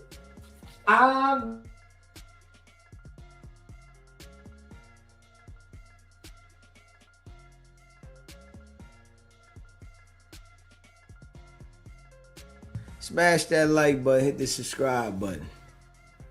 Let me see here.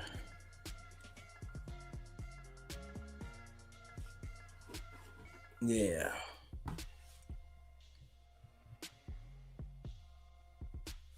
I don't know what happened right there, but hold up.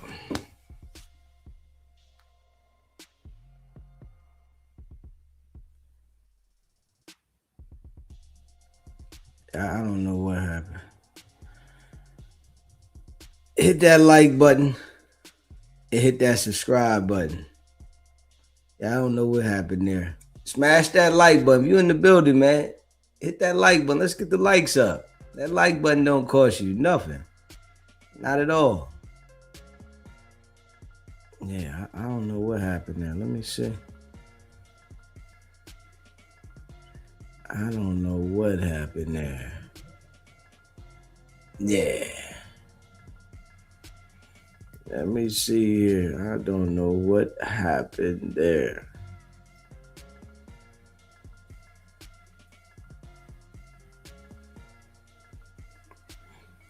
Yeah, I don't know why I did that.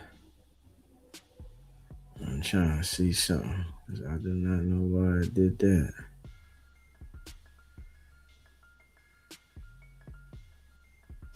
At all. Yeah. Yeah, Trees, I appreciate you.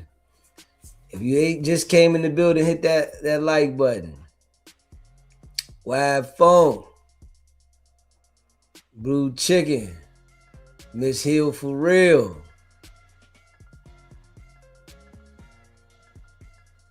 Tasha. D Twins. Shelly. William Charles. C Brown. Smash that like button, Steve. Shout out to all y'all, man, that rock with the channel. Smash that like button, hit that subscribe button. Yeah, I don't know what happened with that there, but Charleston White definitely, yeah, definitely just do this shit for attention. You can tell a nigga that ain't never had shit.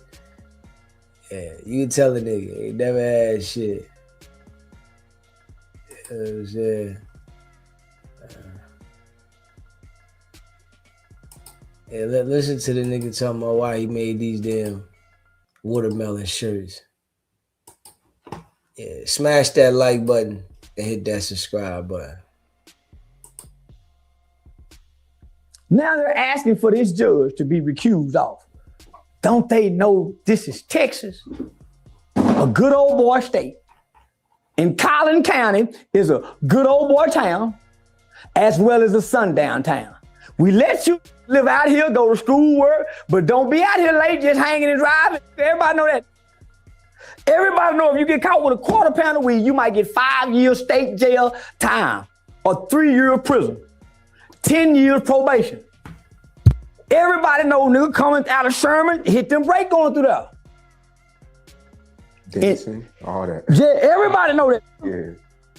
So when that white man got on there, they already suing me. They trying to sue me right now for some shit I done said.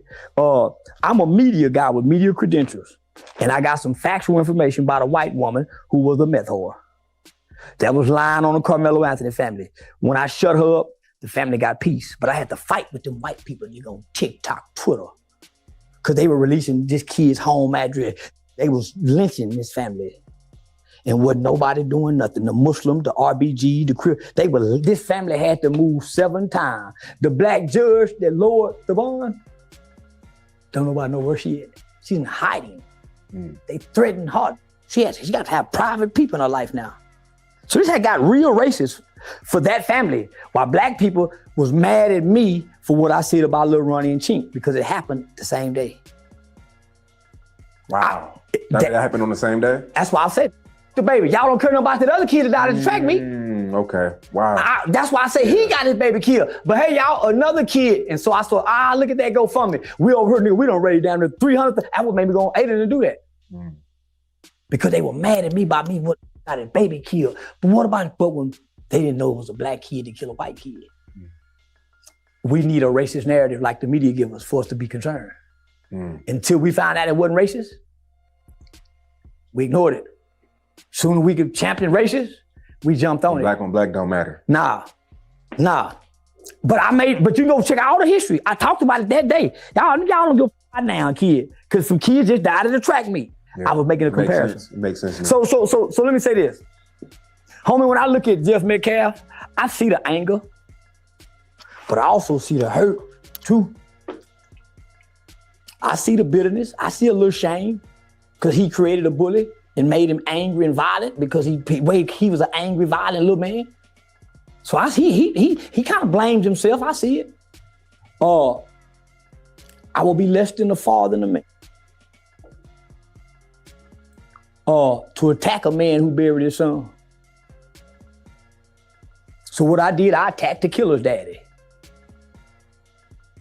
Why? He ain't got no business being sad.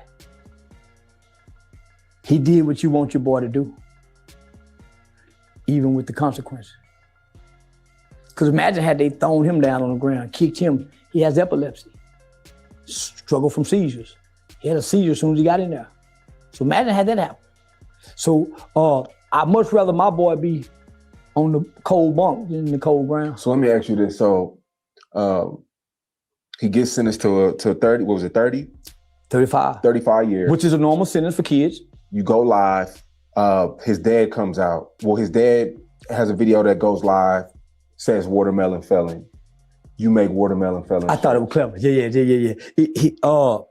Listening to his dad. He had words for you too. Yeah, he did. But I homie, he got every right to. And telling the truth about his boy.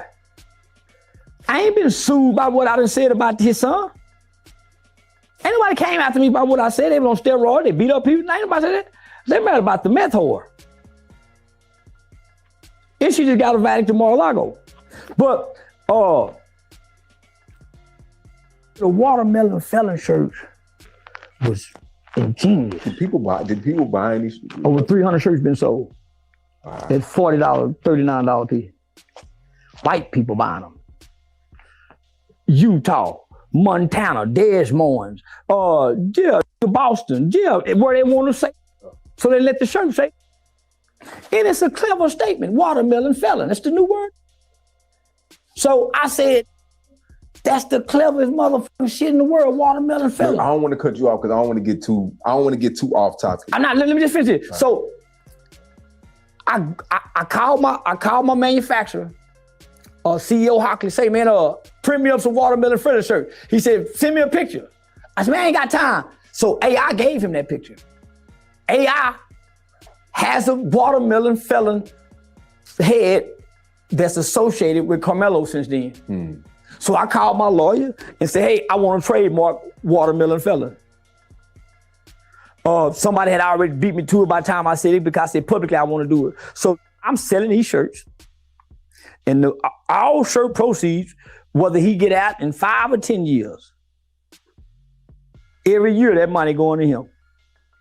That's dope. Every year that money going to him. That's why, nigga, it hurt my heart to see my boy on me. I did him like that. It hurt me to do that, nigga. I promise it did. It hurt me to do that because that watermelon sit on that boy's head. He lying. You know, he said something different before. He said he gonna give something to the other family. He gonna send something to Carmelo Anthony. And now he's saying everything gonna go to him. All he do is be lying. And then he play the character like he cared. Man, that nigga don't care about nothing, man. These type of dudes don't care about nothing but the agenda that they trying to do. So perfect. Boy, like that, like a cantaloupe. And he ain't got his dreads no more too. Homie, that hurt me. That hurt me, nigga. So look. And then I sent it to his daddy to try to hurt him. But how do you feel? Okay, so Dogface and Smackwater both feel like you turned against the black people to put on a show for the white people. I did. They did too. They don't do nothing for black people. I actually did something for black. No. I've never done nothing for black people. My mother won't let me. She said, listen to him though. The nigga say, I done something for black people. Matter of fact, I've never done nothing for black people. The same shit Wicked100 be doing. They just say what come to their head, but they be lying and shit. You know, Charleston White just might make some sense with some of the shit he say, but he be lying too. God has no respect of persons. So I seen my mother adopt white children, Mexican children. I've seen my mother take in foster kids that was white, black, Asian, all colors, like the little woman in the shoe. I don't know who Dogface is to know what he do to even be concerned about what he talk about. Smackwater is a rusty old I ain't never seen with a pair of big old lips, bad built nigga, them old nigga muscles, and I ain't never seen him riding pretty nowhere. I see him dress up on a rap video talking, but I ain't never seen him in the kitchen washing dishes, cutting grass at the house. I see him sitting out in front of apartment steps on a porch or a stairway. I've never done nothing for black people, Sean. I was working, partnering with the Texas Juvenile Justice Department, which has all ethnicities, from an organization that I had created that's called Hyped About Hype Youth Outreach, and it had black men, Mexican men, white men who all met each other as children in the boys' home. These men went on to be transferred into the prison system to come home to be law-abiding citizens almost 30 years together. Now we work with children. The intent was never to help black people. Can't nobody help black. You can't tell me that Charleston White is working with children, and every day he's doing this. Now, maybe in the past, he did some things with some kids and whatever he's talking about. But there's no way that every day he's doing what he's doing, that he's working with kids. Not at all. That's why you know it's a lie. Yeah. Whatever you did in the past, that was a long time ago. But now, you know, every day all you doing is shit to antagonize people and start drama. So you can't tell me you doing anything working with any kids. That shit is cat. People, that's why they not doing it. They talk it, but where are they doing it? Where are the documentation? When I gave turkeys away, show the bank statements. How much you spent on the turkeys? I never came out my mother's suburban, middle class home to come do nothing with black people.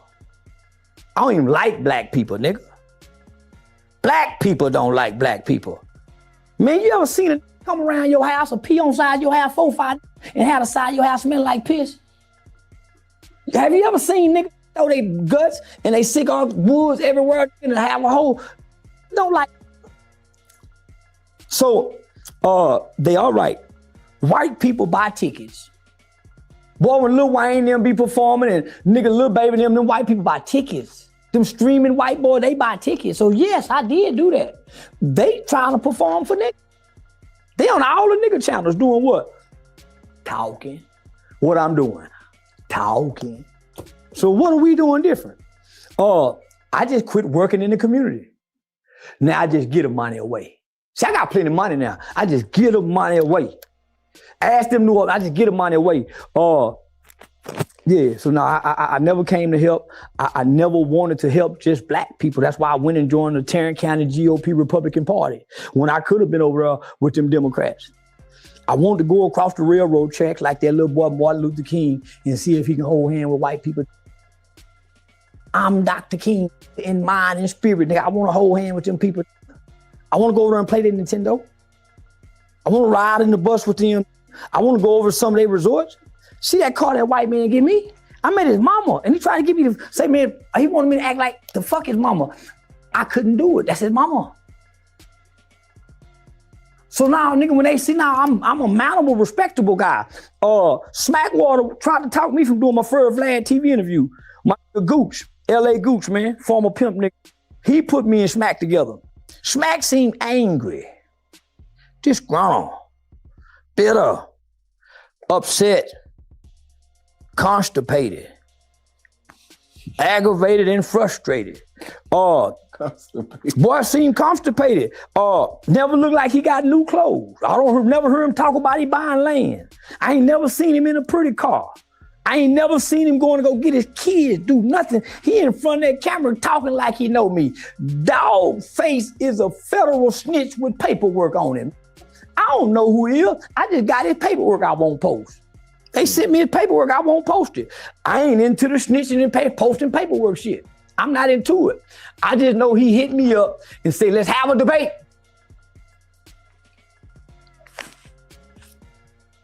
How much? And nigga ain't never said nothing. You want to debate? You know, that's five figures. Set it up. But they can't afford me. So he called out for it. I got to have some upfront money because y'all don't sit where I sit. So now, they're very much right. I am doing this for entertaining for white people. That's why I came out and says, I ask for your forgiveness, sir, Mr. Metcalf. Why? Boy, when white folks target your ass, black folks run off and leave. They leave you hanging on the tree by yourself. Boy, when white folks come after, black folks start laughing at you. They don't cheer you on to stand and fight. Matter of fact, they don't cheer for you to die. They cheer for you to get lynched and hung. Not dying with honor fighting. I watched them do Diddy like that. I watched them do them all like that. So now, here I am. I'm the only in America publicly done pissed off the victim family and all the white groups. All of this the Charlie Kirk group again. When they shut them doors off and cut them lights on me like they did last time, who go cut the lights on? So you goddamn right. I say, sir, I'm wrong, man. I'm Mr. Metcalf, I'm sorry. I was really in my feelings. You was right, and I told Carmelo Anthony daddy they should have prayed with you. Swear to God I did. Let you know how quick them people will get him back in line. That's all. I was with y'all at first. And I'm still with y'all. So I tell daddy then we can't play race with him, man. He the victim. We can't bash him. But boy, when Carmelo got that time, I became a hypocrite and bashed him. The father. I had to unplug before I ended up back in the mental asylum. The way they did that kid, within 24 hours, he already in prison. Do you know the shock that he had? One day you're with your family, your sisters, just going to trial, and the next day you shipped off. It's like dying. You don't know where you, come on, boy, let's go. Where I'm going. And you don't know, ain't nobody telling you nothing. The verdict was fast too. Everything was fast. Everything was fast. And not only that, homie, they shipped him off knowing his dad and him going to go get the medication. His epilepsy seizure. He had a seizure, they hurry up and shipped him off. The dad and him at the jail with the medicine. Miss Candace and them say they done shipped the boy off. The dad and them say he not heard what they saying, he there. But on digital world is saying he's at the jail. But nigga, he's in transit. That emotional toll said, man, let me get out this shit. We need more black people in on this. We don't need just me, because I can be targeted, killed, and isolated. I'm scared, God. I don't want this, man. I don't want to make white folks again no more. I'd rather keep with these dumb ass. That's why I brought all my energy to y'all dumb ass. Cause them white folks will hang you, nigga. They'll hang your mama. He let you know right there. Yeah, he's scared of them. And they backing him to go at the black people. Yeah, he said they'll hang you. I don't want nothing out of them. I don't want no problems with them. They'll hang you. So I'm gonna go at y'all niggas. Smash that like button and hit that subscribe button, man. Your daughter use your infant toddler as alligator bait. Nigga, don't you see what they'll do? They'll hang you and clean it up before the world and make it look like they done justice. And nigga, they'll make you disappear again. That's what I told myself in the mirror. You remember them 10 days, couldn't nobody find you? They shooting you up with that goddamn medication, got you eating that good ass Jello with them oranges in it. You wanna go back and you on stage having fun, nigga, in a club with a hoe. You wanna go back to trying to play Nat Turner and Dr. King and Malcolm. Malcolm had a bow tie, didn't even have a Cadillac. You wanna go back to being one of them kind of... Nope. So I got scared. Why? We in Texas. I got the Jeep. They got my address. They know where all my shows at. Who gonna come offline and come rock and die with me? Matter of fact, who done came offline and sent some money somewhere? Who? So I made the shirts to do what y'all won't do and use the white people to help me do it. Since y'all wouldn't do it, I've been trying to get y'all to help us for a year. So once, nigga, I had to repent. And I'm finna tell you something I ain't never done in a long time. Before I made them watermelon felon t-shirts, I called Pastor and said, I want to rededicate my life back to Christ. Yeah. He said, come on. He prayed with me. I repeated the prayer. And then after he got through praying, I said, I already got saved. I ain't have to call you to do that. I just went through the motion because mama said you got to go through that shit. Nigga, I ain't need you to save me, and I can baptize myself. I'm just respecting the protocol, Pastor, because I admire you. So yeah, I rededicated my life back to Christ and went to cussing worse than I did before I did that. And she came up with some shit that got black people hating me like a mother. And I said, this is where I need y'all to be. Y'all at y'all best when y'all hating shit. Y'all tune in the most. Y'all say y'all try to find shit and y'all to get that algorithm going and can't even fix your life because you're hating something you ain't got no business hating. I use y'all for a reason. I just use your emotions and your thoughts to generate what I need you to do. Keep me relevant. Keep me relevant. So the dad gave me the idea for the shirts. I wore the shirts around to show black people I wear these motherfuckers, y'all ain't gonna do nothing. Why? I watch y'all do nothing from George Floyd to Tamir Rice to Eric Brown. Niggas, a kid right now missing. They got with some white boy that mistreated and drowned. They can't find. Ain't no doing nothing but online. So let me do what y'all do online. Come talk, create content. If I offend somebody, let me apologize because I don't want to lose my Instagram again. I'm getting all kind of ad revenues. And then I got some brand deals that done come through. Shout out to the Nick boys, the Fools in nicotine patches. Nah, man. So I don't want to go back, Sean. I don't want to go back to the ceiling, hanging off the roof, my nigga. And them dreads trying to grow and they won't grow in the middle like they was like, yeah, like now, man, I don't want to go back to that. Yeah, and then I look like this here permanent. You see that? I forget. No, so now I ain't want to go back to that. So attacking a victim was the fastest way to go back. Why? The kid had his day in court. Whether we think it's right or wrong, he had his day. And he got another day. So let me have it. I'm gonna let him have his days. I'm gonna get back on my saddle. And tuck my tail, and I'm gonna be a coward. I'm gonna be a coward, nigga, and care about things and not do nothing.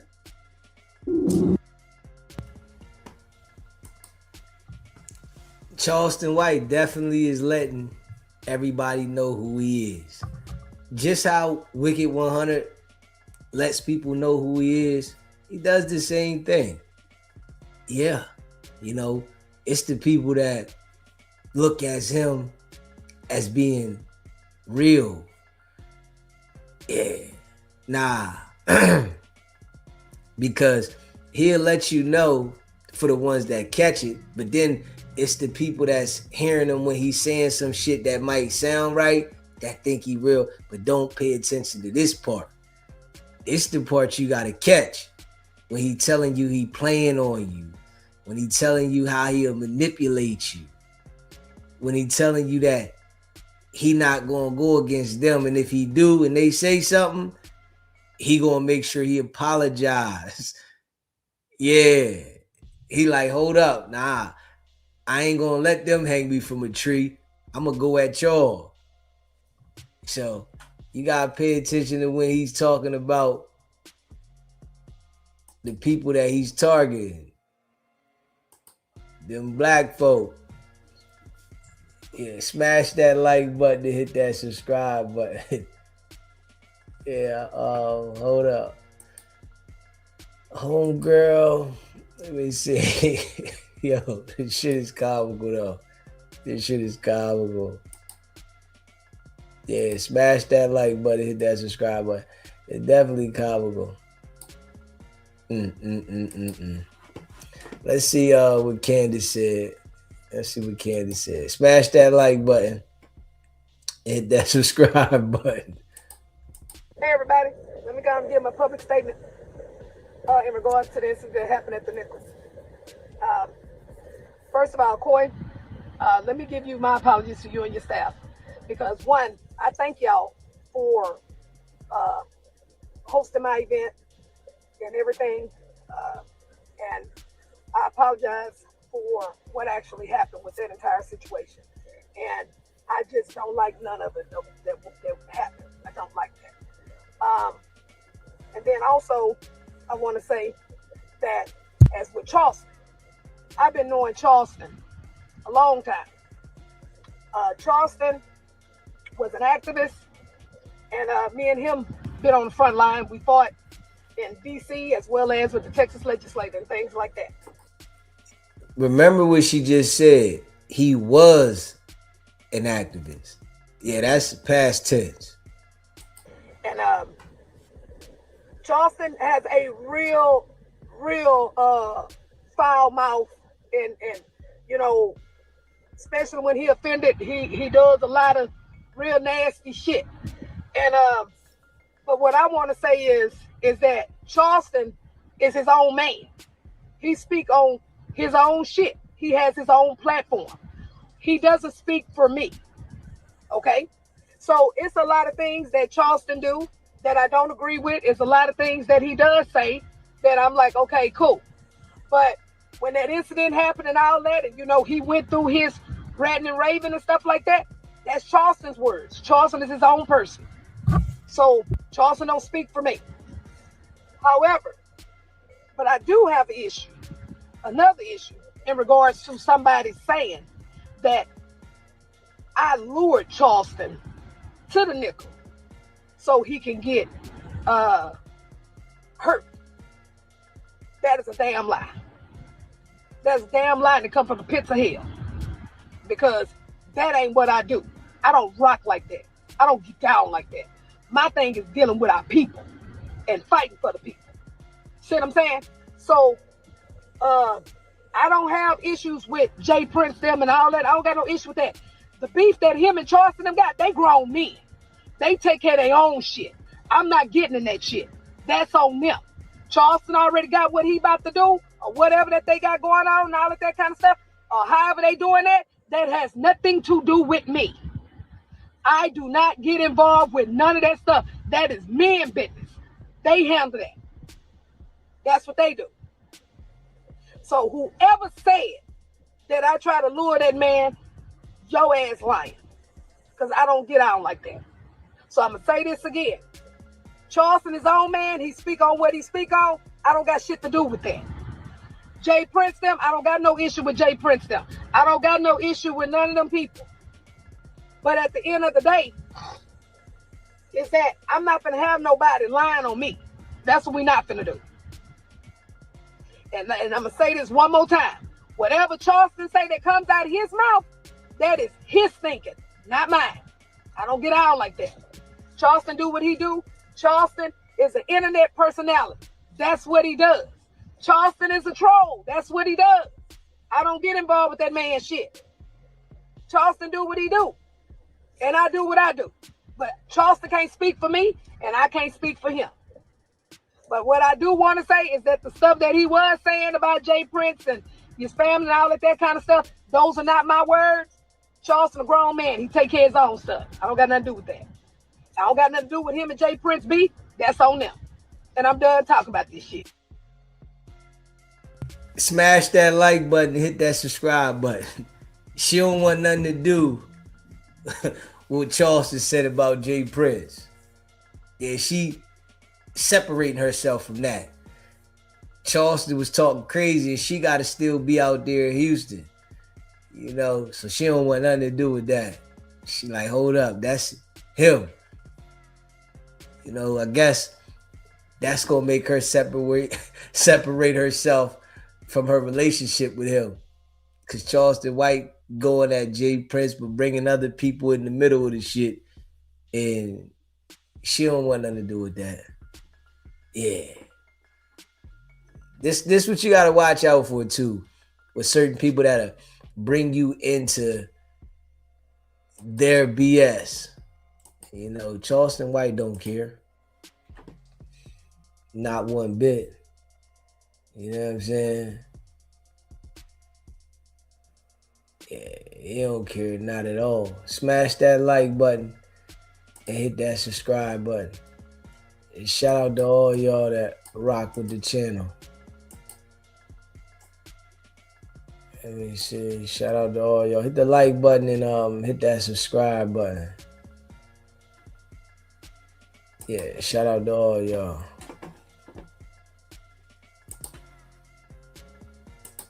Put in office again that's going to protect our people. You understand what I'm saying? Because I'm not going to run nobody that ain't going to be for the best interest of our people. Yeah, these people that get up there and be talking about for our people, man, you can't trust them. You can't trust them. Nah, because they just be talking for attention. They not for our people at all. You know, you got to understand in life, a lot of people do things for their gain and they use manipulation to do it. Yeah. You know, these people get up there and act like they want to help this person and that person and they're for these people and that people, but the whole time it's for their gain.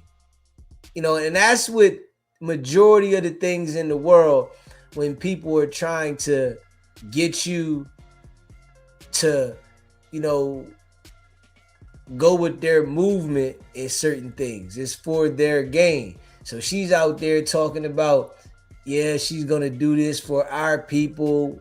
Nah, it ain't for our people, it's for you. Straight up. It ain't for our people, you know, be honest. It's for you. And you're not gonna put anything on the line for anybody. You know, the people that put shit on the line for people, shit happens. You know, but what we see is, man, ain't nothing happening with her. Not at all. She just gonna lie to the people that she can influence to believe what the hell she's saying. Okay? Now look, I'm gonna be very clear. We got Democrats, we got Republicans, and we got independents. But what I'm all about is who is the perfect person that's gonna fit our agenda and our goddamn people. Okay, so with that county clerk, let me be clear. When y'all call me and tell me Dr. Matthews, the police did this to me, or Dr. Matthews, they done did this shit to me, or Dr. Matthews, da-da-da-da. How can I help you if I can't get the goddamn court documents? So, who we got at this point right now, who used to be the county clerk for Harris County is Chris Daniels. Wait a minute, y'all still talking. Like, I'm trying to put y'all on some goddamn game because when y'all call me to help you, how can I help you if I don't got this motherfucking office to help you? So look. Man, politics is a bunch of BS. Yeah.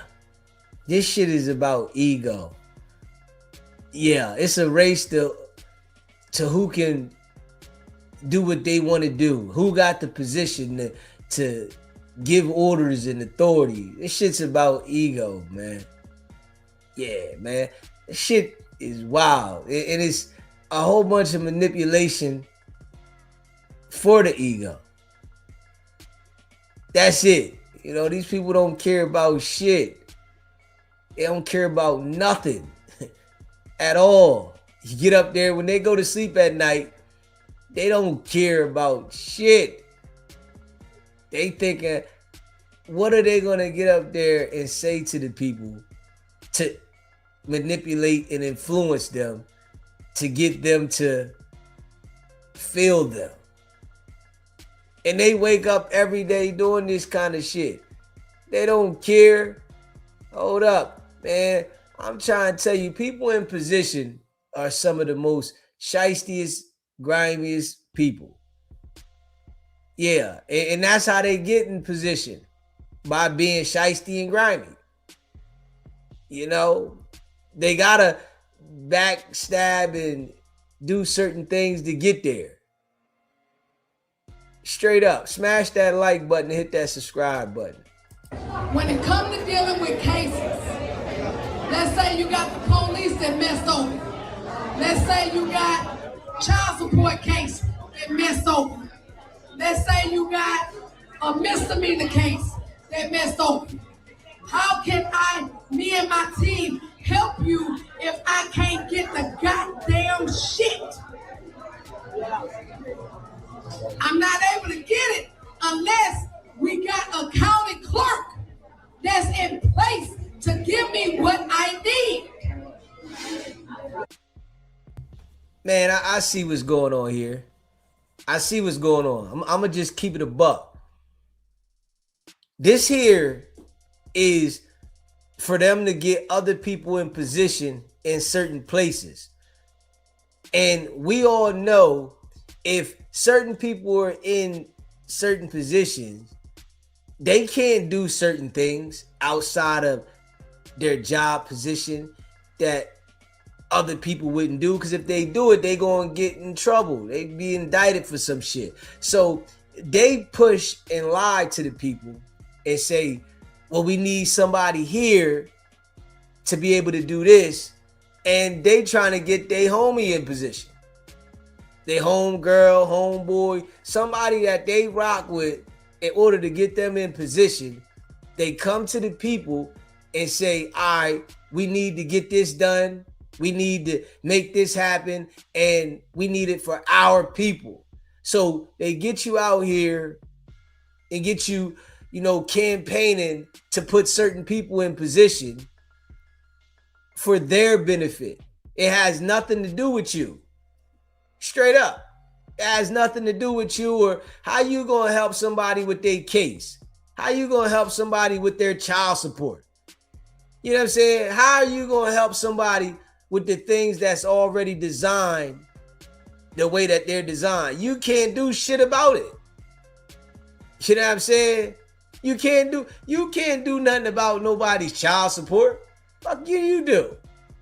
Man, the court will come up with the child support and say how much they pay, how much they gotta pay, and that's what it is. What, you gonna go to the court and change that shit or something? Come on, man.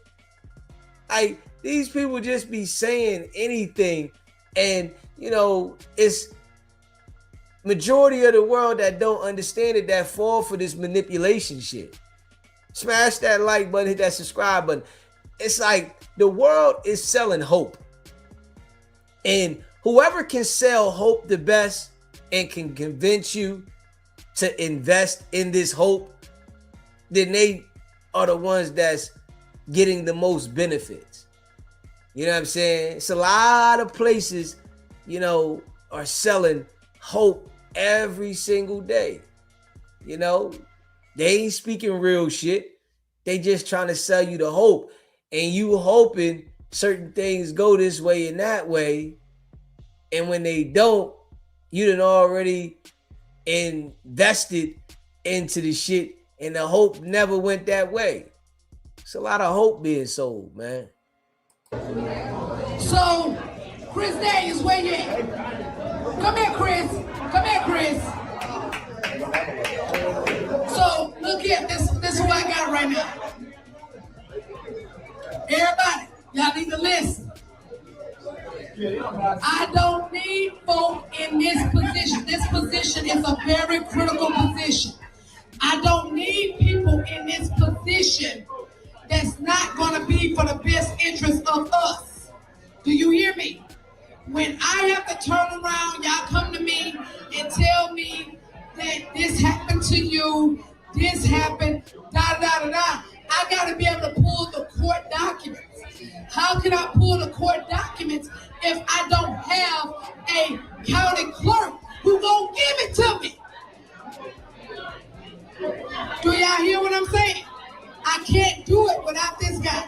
So everybody, he's on the ballot for November. What I just said. Daniels. Now I'm gonna be clear. Let me be clear with this real quick. What did I just say? Before I even knew that somebody was up for, being chose for something, it shows you. Yeah, she needs this guy. Man, hey, listen, man. You can see the shit. Yeah, she needs this guy. This guy is who she needs to be as the county clerk, so that she can get the documents of what she needs to do this, that, and the third, right? Now, I'm going to tell you like this, right? This is how the game go, right? Just keeping it a buck. Smash that like button, hit that subscribe button. So she pushes to get this guy in position as the county clerk, right? And if he's able to, get in there because of her pushing him to be in the position. Now, all the people got to come to her so that she can get certain things done. And when they come to her, now she's trying to get a kickback, or she's trying to get some type of money from people to do certain things. For her putting her face out there and pushing, the line to get him in position, it's to line her pockets. Straight up. She ain't doing this for our people. It ain't, I'm going to do this for our people to help our people. It's nothing about our people. It's for financial gain for her. And people have to understand that. With people that are getting into this shit, it's for their financial gain. It ain't to help nothing. How can she put somebody in position so now the people have to use her to do certain things? They need her. So if she can push the line to get him in there, now everybody that need to get records and can't get this, they got to go to her. Now, if you need records and you ain't got no money and you can't help donate to her cause, she's not going to help you at all. She's not going to help you if it's not going to benefit her. This is the game of this crazy cycle of BS that's going on in the world. If it's going to benefit her, yes, she's going to help you. But if it don't benefit her, she's not helping you. For what? I ain't wasting my time. And I'm going to tell you, the people that be getting in these positions, for the people that might need them, they're very disrespectful to those people. Yeah, if you go to her and you need her to do something for you, she's going to be disrespectful if you can't do what she's asking. You can't compensate her, or you can't make sure that she benefits. Nah, go ahead. I don't want to hear that. Nah. And then act like I'm doing you a favor. This shit is crazy of the cycle. This is why, I really look at people funny as hell. Because people be really manipulating on a whole nother level. Yeah. I mean, it's who can sell hope the best. Chris Daniels is a Republican. I'm just gonna be real here, Republican. But I'm about what's right for my goddamn people. And when I need to help you, he's gonna help me help you. So Chris, tell them what you're doing, goddammit. Tell them. Well, as you said, I'm Chris Daniel, a former Harris County District Clerk in charge of almost every judge and jury duty in Harris County. I stayed forever just north of here off of Bama North Houston and 249, Epps Island Elementary. That was where I stayed. And as a native Houstonian, I know this entire neighborhood. I walk this neighborhood. You've seen me drive up and down these neighborhood streets. I take care of everyone in Houston on purpose. Why? Because what you do is the best you can do in the job for everybody concerned. It doesn't matter what judge you put in there if you can't find the record. It doesn't matter what judge is messing your case up if they can't even find what the record said yesterday. We had appointed officials in the courthouse that lost 3 weeks worth of records. 3 weeks worth of records. What's that do for your divorce? What's that do for your CPS case? What's that do for your DWI? What's that do for your possession case? It messes you up and you're in jail longer than you should be. Why? Because they're losing the court records. How do you stop that? You get someone in there that didn't lose the court records for 8 years when he was in office. The only reason why I'm not there now is because of a wave that hit in 2018. It had nothing to do with the job I was doing. I was supported by most of the Democrat elected officials, even in private, in 2018. Why? Because I did the job to serve everybody in Harris County. and I pledge to do it again. My cell phone is on the website. You can call me personally. I'm reachable. You don't have to go through 5 layers of people to call me. So call me, and I'm willing to help you because I work for you. It's your taxpayer dollars. We're about to be broke as a county. It's your taxpayer dollars, and I'm working for you. Chris Daniel, Harris County District Clerk. Look, let me say this shit, y'all. And you see what they do, right? They use somebody like her that, you know, people might feel like they can relate to. Yeah, get her out there, talk the lingo, my people. Yeah, we're going to do this for my people. And I'm going to make this happen for my people. When this shit is about her. Yeah, it's about her. It ain't got nothing to do with my people. Yeah. And you know, I'm going to tell you straight up, people get so easily influenced and manipulated by somebody saying they going to do something for their people. Yeah. That shit's easy to influence a person. Yeah, I'm going to do this for my people. Now, you only going to do what they allow you to do. Yeah, if they don't allow you to do certain shit, you can't do it. That's just bottom line. You can say what you're going to do for your people all you want. If they put a stop to anything that you're trying to do, they feel like you getting outside of the norm. Oh, yeah. We not allowing you to do that. Nah, you can't do that no more. Straight up. It's only what they allow.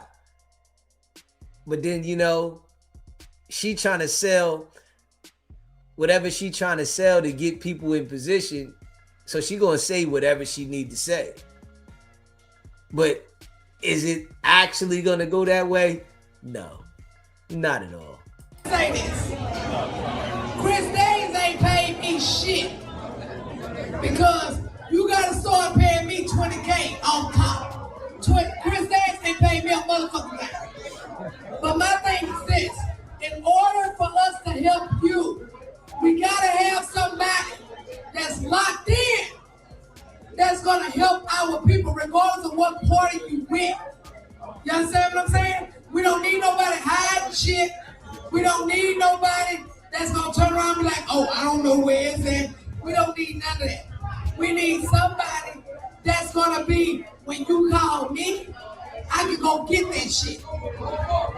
Because at the end of the day, in order for you to fight cases, we have to have the court record to do it. So if we got somebody that's over the county clerk that's not going to find the record that you need, what the fuck we doing?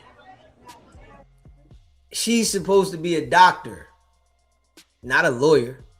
They're two different damn things. What is she talking about? We need to get the records to fight the case. And then she say, I need $20K off top. I need $20K from the door. I ain't getting no money from him. Nah, you setting him up so you can get the money. Like, are you serious? You setting him up so that you can get the money. Yeah, I need $20K off top. Of course you do. Now, if you get him in position so that you lock in and line directly up with him and you get the records, now everybody got to come see you, because just how they not releasing the records to somebody else, you got to understand this, right? There's somebody else that's in position that's already doing this. This how dirty the game is. What she's trying to do, there's somebody that's already in position that they're feeding the records, they're losing records, they're doing shit on purpose because they already locked in with a certain source. Now, she's trying to build her own source and put it in position, whereas though people got to come to her, which is somebody who already in office there, already got it locked in Whereas though they are the source. Come on, man. This shit here, when you look at it, you can see what it is. You got to remember, when you see people doing shit like this, it's a reason. And the reason ain't for you. Not one bit. It ain't about you. It's a reason for this shit. Smash that like button. Hit that subscribe button. What are we doing? So I'm going to say this again. I don't give a damn he was the Republican Party. I don't give a damn about that shit. What I give a damn about is that your ass, when I got people that's calling me from Fifth Ward, when I got people calling me from Homestead, when I got people that's calling me from Dead End, when I got people that's calling me from Southwest, when I got people that's calling me around Harris County, God damn it, I'm gonna call you and tell me, give me the goddamn record. I can't get it if I got a motherfucker that's gonna try to hide the shit. You understand what I'm saying? So I'm saying this again. He running for county clerk, y'all. We gotta put him in office.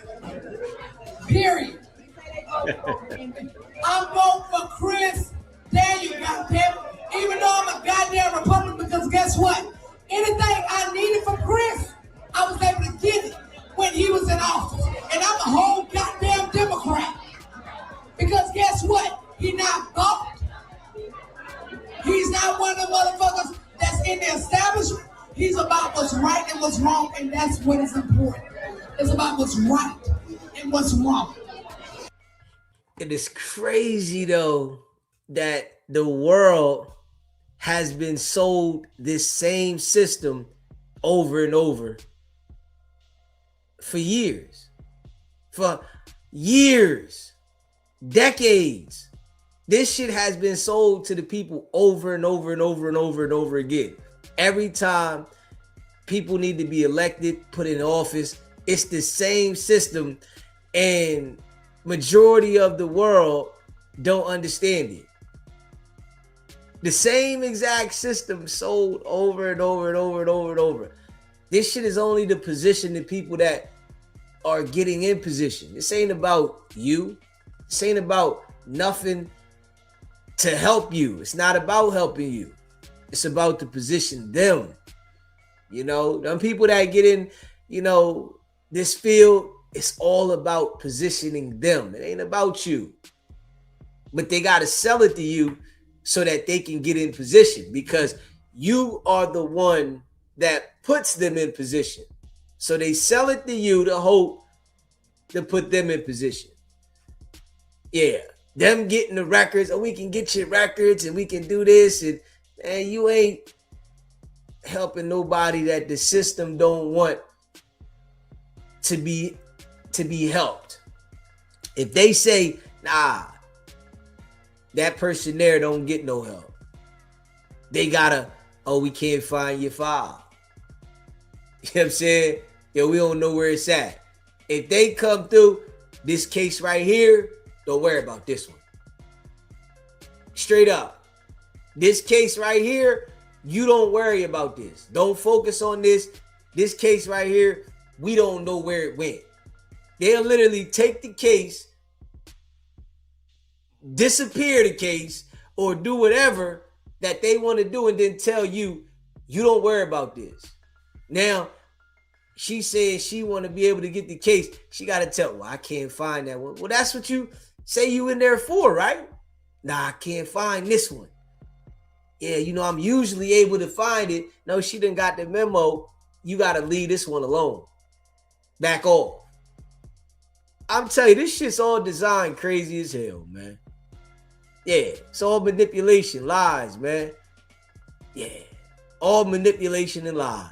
And goddamn it, when you call me, and you got to pay me that fee, because you know I ain't doing it for free. You got to pay me.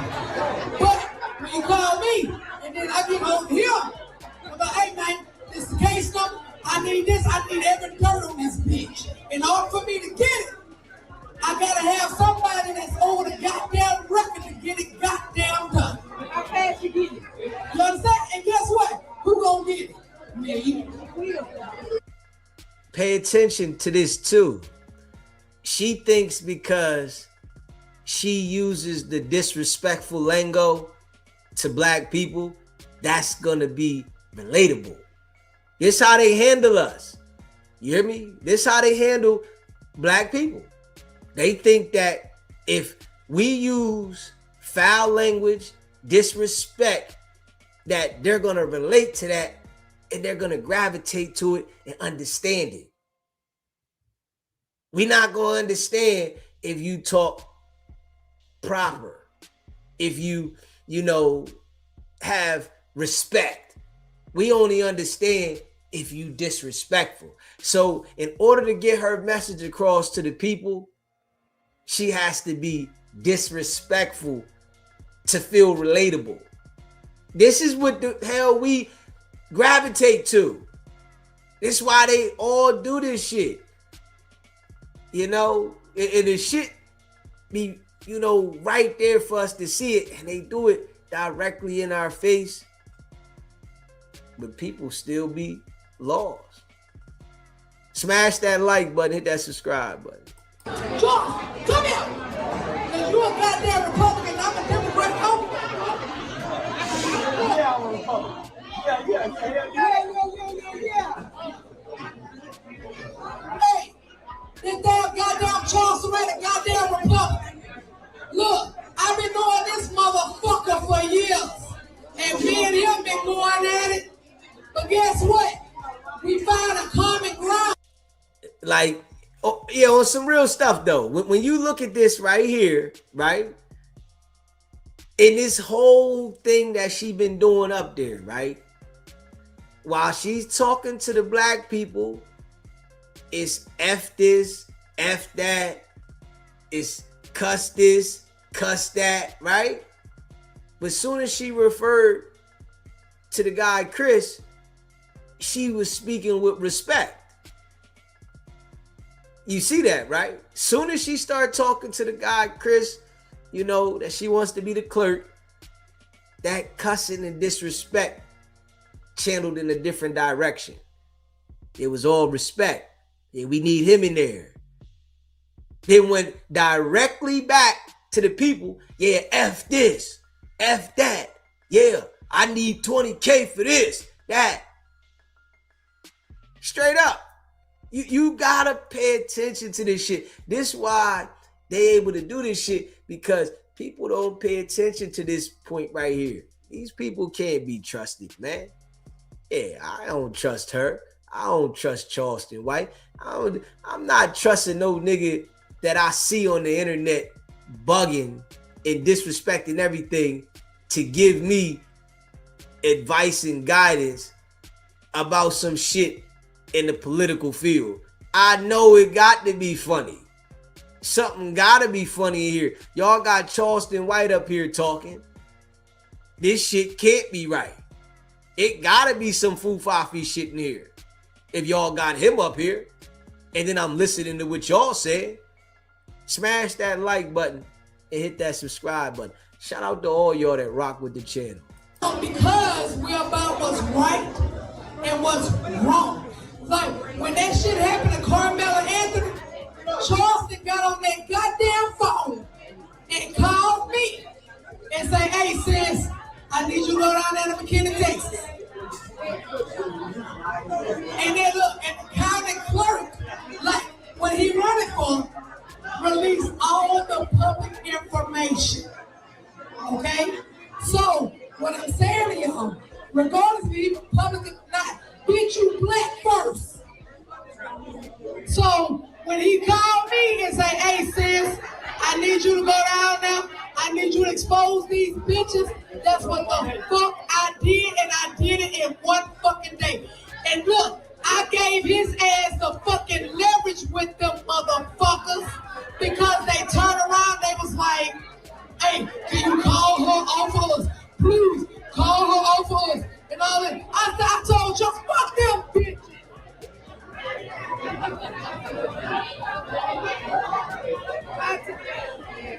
I told Charleston, fuck them bitches, because at the end of the day, what they did was wrong. The DA is a fucking freak. You run around here being a hoe ass nigga, run around here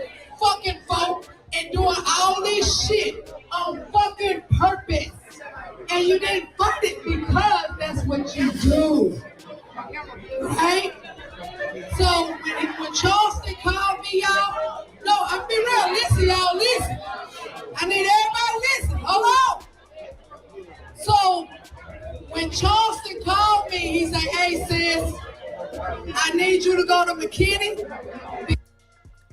She's up here saying what she's saying, just doing a whole bunch of extra BS, right? And I guess these are the guys that was supposed to be pressing Charleston White about apologizing. Yeah, these are the guys that supposed to be pressing Charleston White. And you see, they locked in on Charleston White. You know, they just locked in on him. And, you know, she's still talking through what she talking through. Then you got the lady right here. I guess she's supposed to be somebody with a badge on. I don't know if she's supposed to be a cop or what, but she got a badge on. She's sitting there looking, you know, shit just look all crazy. Smash that like button, hit that subscribe button. Because this is what they do. So when he called me and let me know, I went down there and I exposed all their asses. Okay, Charles. Hey, Charles, in that conversation, can you come out? Say, hey, listen, I know a lot of y'all ain't paying attention. I know a lot of y'all ain't paying attention. Y'all think a lot of what she's saying is bullshit. But listen. It is. Everybody that has common sense, you know. You know what I mean? And then he think that because he's watched on the internet, on YouTube or whatever, that because he says something, it's supposed to be validated. Nah. Y'all all scamming and scheming and lying and shucking and jiving. Oh, that's what y'all do. Yeah, this is how y'all keep going. The power lies in the booth. If you can't start at the bottom of the political process, you can't wait 4 years to try to elect your president to have power. Power starts right here. You don't know nobody in the city that can get a white elected official to come down to talk to a bunch of drunk niggas that won't even listen. They won't even listen. You can't get nobody in the city that'll get a white elected official that'll come talk to a bunch of drunk niggas who won't even listen. They ain't even stop talking. So the next time you have one of these events, you gotta take the drunk niggas out of the mix. Because the drunk niggas that's still talking while the political process is talking, they don't go to the polls. The niggas that's still talking right now, these gonna be the same niggas complaining when we go back to slavery. They gonna vote us back to slavery. Why? Because we don't have permanent rights. Say, drunk niggas. All the drunk niggas, listen up. 33% of your kids in Houston cannot read on or above their grade level. And I see why. Because when proper information is given, niggas get dumb. Niggas get stupid when real information come along. But I done seen niggas fill up the building. I done seen niggas come down here just cause I'm here cause they looking for trouble. They looking for trouble. But nigga, we got political elected officials here. We got county commissioners here. The person who got access to the files in the county running the county. Dumb niggas. During the pandemic, the mayor didn't shut the city down. It was the county commissioner. The microphone dead. The nigga that ain't got the battery charged up for the proper information. All I'm gonna say is, we fucked up as a race of people. We fucked up as a race of people. We got a woman who turned her birthday party into a political information campaign. people need to be quiet long enough to get the information. I'm out. Smash that like button and hit that subscribe button. Yeah. So what people like them have noticed, right? That people aren't paying attention. Yeah. So what they do is they continue to feed you bullshit because they know you're not paying attention. But if you feed them bullshit, people will pay attention to the bullshit. Yeah, if you show your ass, they'll pay attention to you showing your ass. You act the fool, they're gonna pay attention to you acting the fool. So this is what they do. This is why Charleston White just acts a fool. Yeah, that's where his attention come from. Him being an activist, trying to talk to the people, help the kids or whatever. That shit don't get him nothing.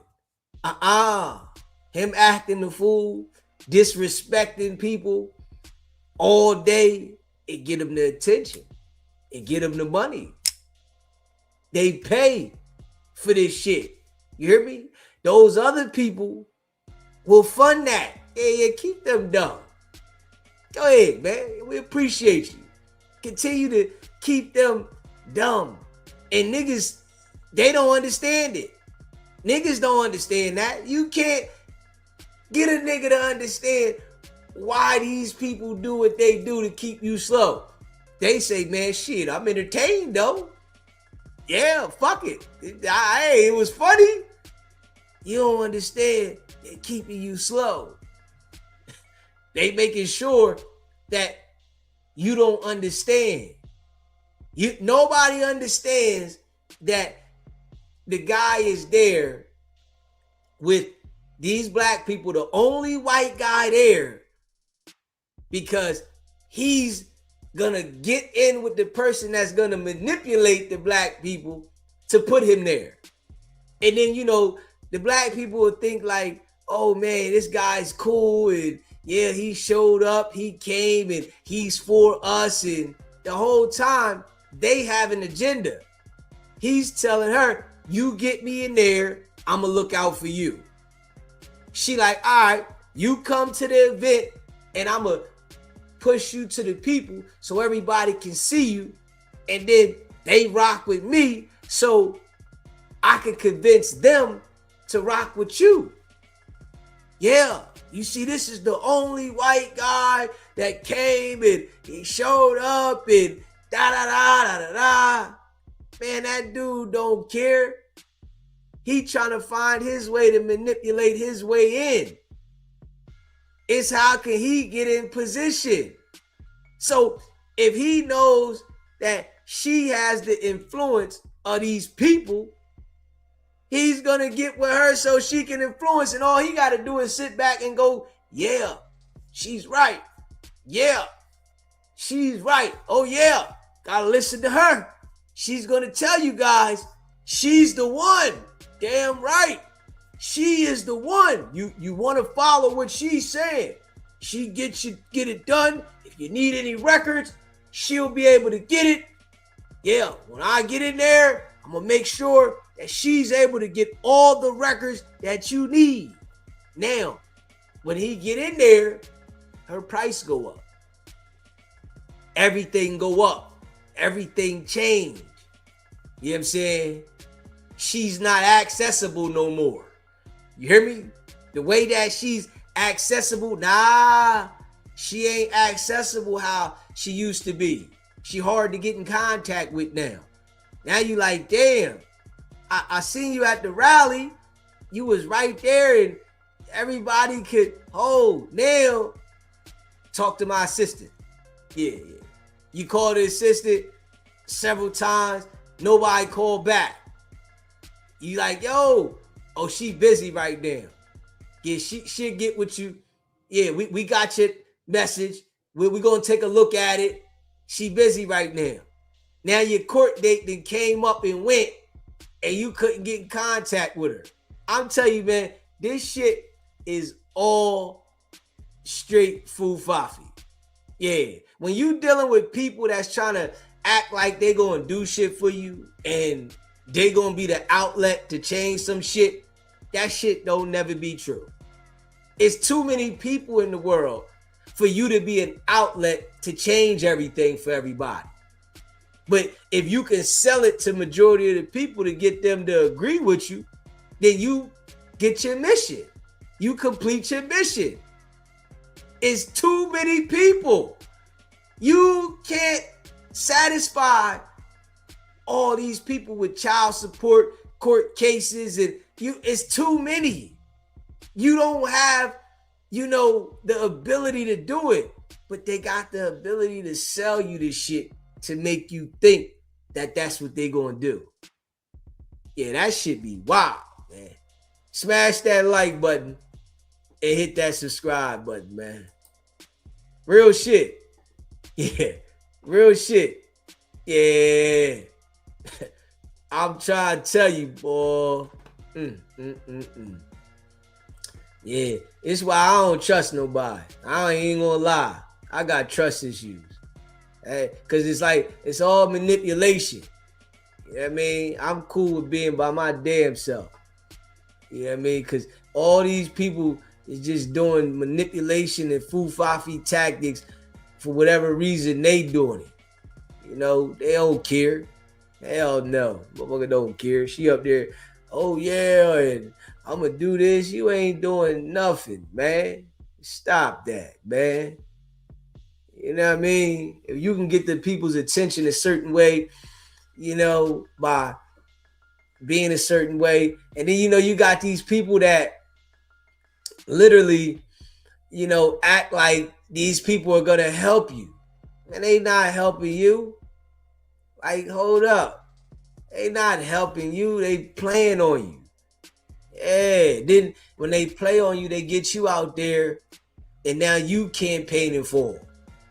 Oh, yeah, such and such. Man, you don't know this person. You don't know nothing about this person. How the hell you campaigning because they said they going to do this and do that and they selling you this? You don't know what this person going to do. When has it been where these people get in there and do what the hell they say? Never. They get there and you can't reach them.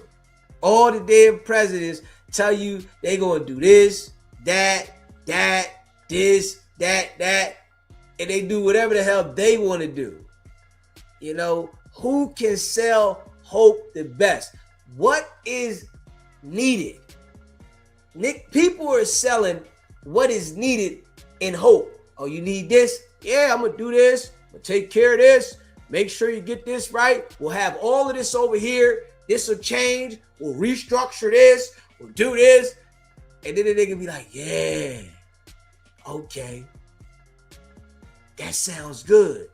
Yeah, this person right here is the one. And then when they get in there, you're like, damn, they ain't doing that. Man, that shit, it's all hope, man. Fuck all that. Smash that like button, hit that subscribe button. Shout out to all y'all that rock with the channel, man. That shit's all hope. Yeah. All lies and fucking hope. You know what I mean? Yeah. It's why you got to grind for what you grinding for. Whatever you like to do and whatever your life is, grind for what you grinding for. If you expecting somebody else to make change for the people, you already lost. You know what I'm saying? You lost already. Don't expect nobody else to make change for you and nothing else. You lost. You go out there, you grind, you do what you got to do for you. You stabilize your life however you stabilize your life. You know what I'm saying? But if you expecting somebody else to do something for you, you lost already before you started. Straight up. You know what I mean? Hell no. I ain't waiting on this person, that person. Hell no. Nigga like, oh, my lawyer this. Nah, you got to go out there and do your own research. If you get in a situation, you got to study. If you hire your attorney or a lawyer to have, to be able to have the certain terminology that you need to present, cool. But you need to understand what's going on. You know what I'm saying? You need to have an idea. Because if you don't have an idea and don't understand shit, they not going to care. You feel what I'm saying? So it's important for you to be able to understand and identify. You feel what I'm saying? Smash that like button and hit that subscribe button. You know what I'm saying? Shout out to all y'all that rock with the channel. Just keeping it a buck. It's up to you. You know what I mean? They'll try to sell you anything, man. Big facts. Let me see. Shout out to all y'all, man. Man, just keeping it a buck. This should be crazy, man. This should be crazy, man. Yeah, it should be crazy. Real shit.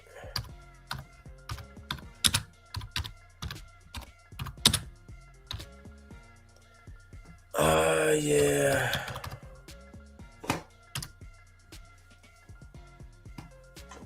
Yeah, let me see. Hit that like button, hit that subscribe button. Yeah. Shout out to all y'all that rock with the channel, man. Y'all know I appreciate y'all, man. Let me see.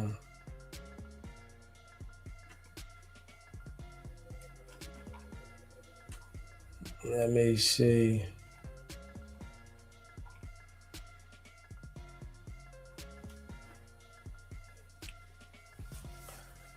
Let me see.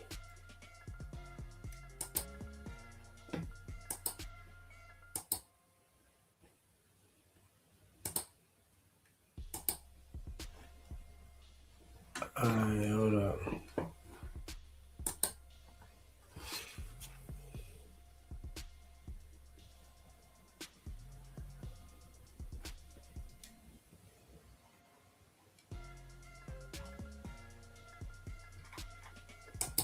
Let's see what Benzino said.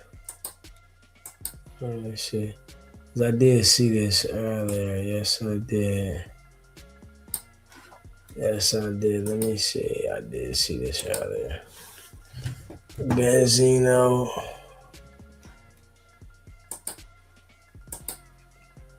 Smash that like button. Hit that subscribe button. Shout out to all y'all, man. I appreciate all y'all that be rocking with the channel, man. It's a fact. Let me see something here because I did see this earlier. And I don't know if I...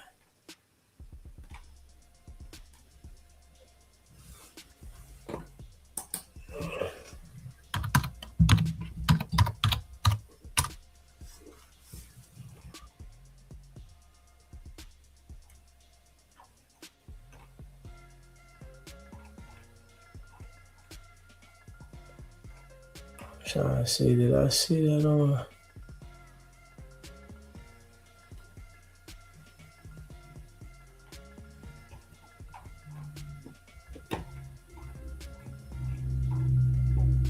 Yeah, I thought I seen it, but we can play it off this one here.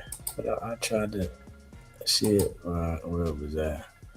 Hit that like button, man. Hit that subscribe button. Shout out to all y'all, man. That rock with the channel. You know I appreciate y'all. Right. Tony, Yayo and Uncle. To all the young guys out there who are trying to get in hip hop, this is who you don't want to be. You do not want to be these two guys. And let me tell you why.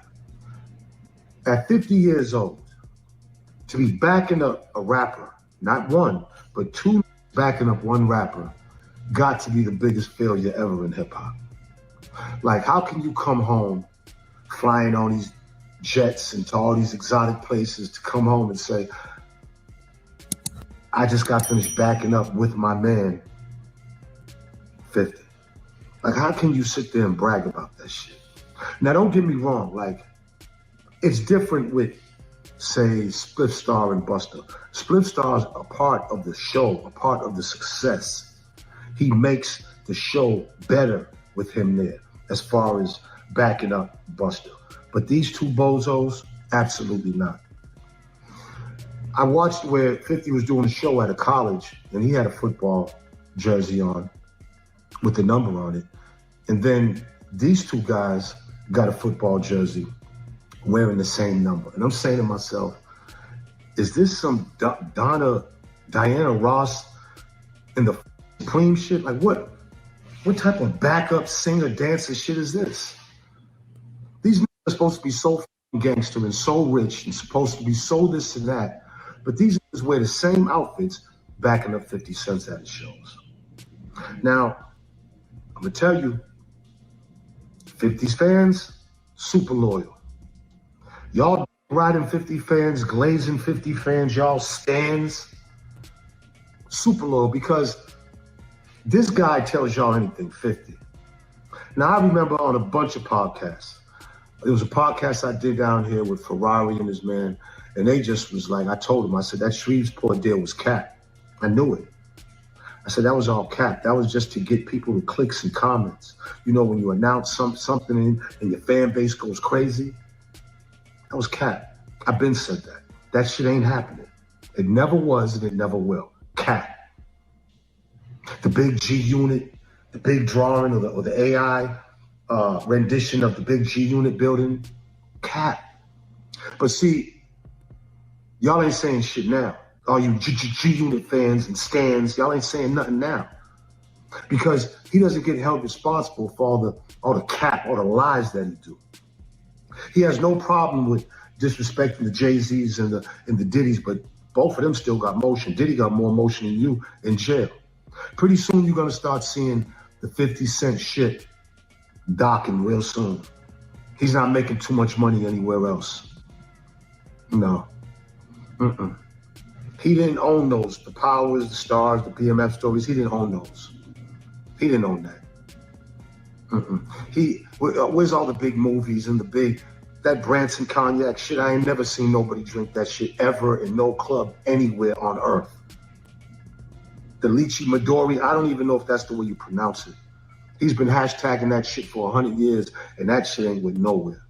And the reason I'm bringing all this up really is for the fans. It's for y'all stands, for y'all 50 riders, for y'all super glazers, the glaze crew. Cause y'all be so quick to like hop on this man's bandwagon and talk about how great he is, and he's really not doing shit. All he does is try to tear people down. But see, karma has a way of showing up when you least expect it. Shout out to Walla. I watched these two bozos, Yayo and Uncle. Uncle wears the go on Gilly and Wallow. And I watched Wallow play the shit out of them in their face. Basically told them y'all was scared on that play. And he was not playing around. He was not cracking no smile. He was serious. He said it was two of y'all. The first thing y'all did was grab the phone. Y'all was scared. And these looking like couldn't say nothing. Was sitting right there with him. Obviously, Wallow wasn't scared. Obviously. Disrespected them right in their face. These talk so much gangster shit and so much money shit that dispo ain't doing nothing. And then Uncle talking about taking his kids to Disneyland. You think that's a flex? You're supposed to get credit for taking your kids to Disneyland? Are you crazy? Are you? You don't get credit for that. Me and my man took kids to Disney. Listen, ladies and gentlemen, these two, I don't see them lasting in this game. Their podcast numbers are going down. They don't got too much else to talk about. If they ain't talking about 50, what the do they got to talk about? If they ain't talking about being on tour with 50, what do they got? And the last thing is this. All these places they talking about eating exotic foods and all these exotic countries they're in, you never, ever see them with a woman, ever. Ever. Never. And I'm sure if they got one, they're hiding it. They're hiding that 3 or that 4. And no disrespect to y'all ladies, because I don't want to disrespect y'all because y'all are with them for whatever reason you're with them. But I'm sure that they're not even posting y'all. They don't give a about y'all. Obviously. They're ashamed to be with y'all because you don't see them posting nothing about you. Where Mrs. Tony Yayo and Mrs. Yayo and Mrs. whoever y'all are, they ashamed of y'all. So, you know, I'd be lying if I say I'm liking. I'd be lying if I say I'm not liking what I'm seeing right now. I'm enjoying this. I'm gonna sit back and I'm gonna keep watching. Let's go. All right, so look, right? I'm gonna chime in on this 38 special thing. Shout out to 38 special, Luke. Be sure to like, comment, and subscribe. Hip hop has always been about battling, always been about whoever the top was that are coming up are gonna go at. I think the problem is we have our legends and we want to give them grace, so we don't like when people go at them. So I understand, you know, how Kiss is and about his fan base that feels like Spesh shouldn't have went at him, but that's not hip hop. Hip hop is whoever is the guy coming up. In order for him to get that top spot, he has to go at the top, and it's always been like that. Kiss ain't exempt. Kiss ain't exempt. All you niggas that got your in a bunch and you're mad because all you motherfuckers on social media who ain't never rapped, who ain't never did shit, who all you could do is comment and just get on here and talk. It don't matter what y'all think, all right? All right? Spesh just dropped some shit, and he honestly better get in the booth and answer that because he flamed a lot. And Jim Jones, you better get in the booth. You better, because he flamed you, bro. Joe, you better get in the booth. Kiss, what up? Y'all just got to get in the booth and answer that, because at the end of the day, he comes from that. Spesh comes from that street, from that battle era. And I don't think it's so much disrespectful for him to be going at the legends, because everybody I met some type of legend in some way in hip hop. I respect that. I salute y'all. But y'all ain't exempt. Y'all ain't exempt. That nigga just dropped some shit, and y'all better respond, because if y'all don't, well then, you know what I'm saying, then that top spot it's not for you anymore. Because as long as you out here, you're gonna be taking shots.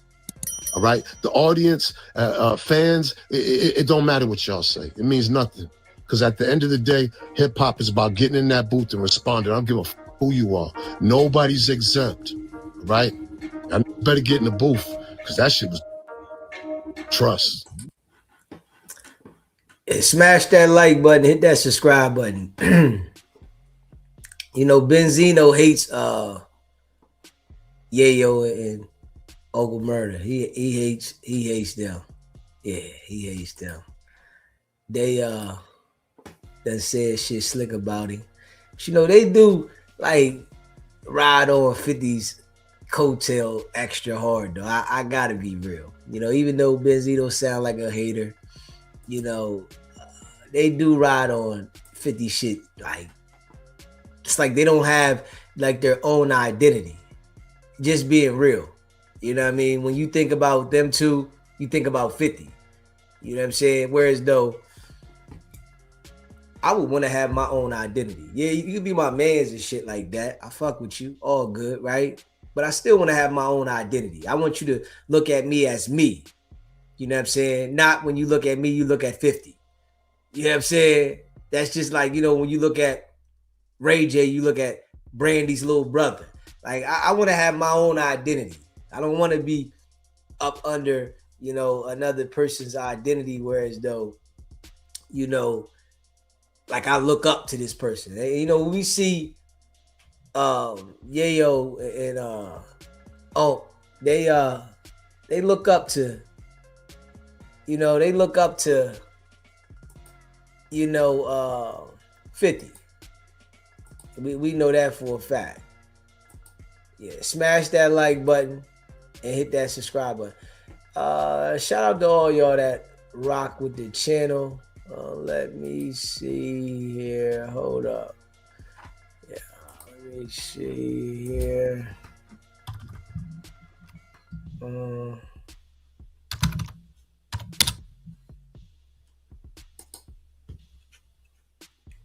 Yeah, you can tell that now.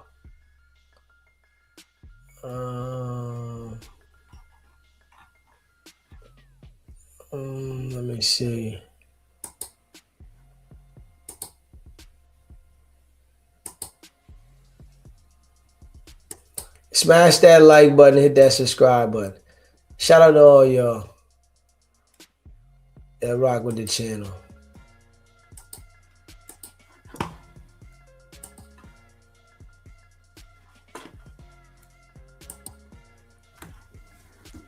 Yeah. But you could tell though Yayo wouldn't be able to make it on his own. Yeah, he needed 50 to be something in life. You know, you got some people that through any weather, they gonna make it happen. You could tell Yayo would have never made nothing happen without 50. You know, all the way to this point now, he needs 50. Besides, you know, him having 50, he wouldn't have nothing going on at all. You know, because I don't see him as that type of go-getter hustler. You know, because when you a go-getter hustler, you gonna go out there and you gonna build it up. I see he needs, you know, validation. He needs a boost. You know what I mean? You can see, even though like him starting the podcast that him and the boy started, you had to go and get the attention from Vlad to give you the courage to start your own podcast. You couldn't do that on your own. You know what I'm saying? Some people just gonna do it on their own, regardless. You know what I mean? They don't need to have somebody like Vlad or something, you know, give them the encouragement. Ah, man, I'm doing Vlad. I might as well start my own. You know what I'm saying? Smash that like button. Hit that subscribe button. Shout out to all y'all that rock with the channel. Let me say this. Listen. This how you know when niggas getting old. This how you know when niggas getting old. First of all, you can't make a scene on federal property, right? So when they grabbed the cameras, I already knew they was begging for some help. They was scared to death. We didn't grab no cameras. Listen, you pulled the camera out. He would listen. I didn't pull no camera out. They ain't pull no camera out, man. He did. Well, somebody else had the camera. But I'm gonna say this. I'm gonna say this. I'm gonna say this. Motherfucker was looking for some support, outside support, because Ja Rule been working out since day one. Ja Rule would have worked both of these boys out. What that mean? And this boy, niggas. Hey, listen. They definitely pulled the camera out looking for something. And Ja Rule was by himself. You ain't see Ja Rule back down, nothing. But even for these niggas, it's like, that shit is lame. Just being real, that shit is lame for them to even try to act tough on the plane, knowing damn well y'all don't want to be banned or y'all don't want to catch a federal case on the plane. Y'all niggas is flying on these planes all the time.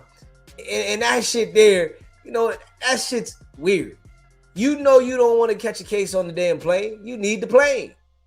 Acting like you gonna do something to the nigga on the plane. And Ja Rule wasn't scared as two of y'all. He still held his own. I seen niggas with muscles get back down for years. I seen security, niggas with muscles get back down for years. All I seen was Yayo like this. Yeah, you what? Let's do that. Nah. Let's go. Nah, he quick farming right now. Niggas threw a pillow at me. Come on. You know I'm tough. Stop. I don't got nothing. Listen. The only thing I see, listen, a lot of rappers, let's keep it real, Gilly. A lot of rappers don't have stripes. Name the beefs they've been through. But you know, you got shit that happened back in 1999. Like shit that happened back then.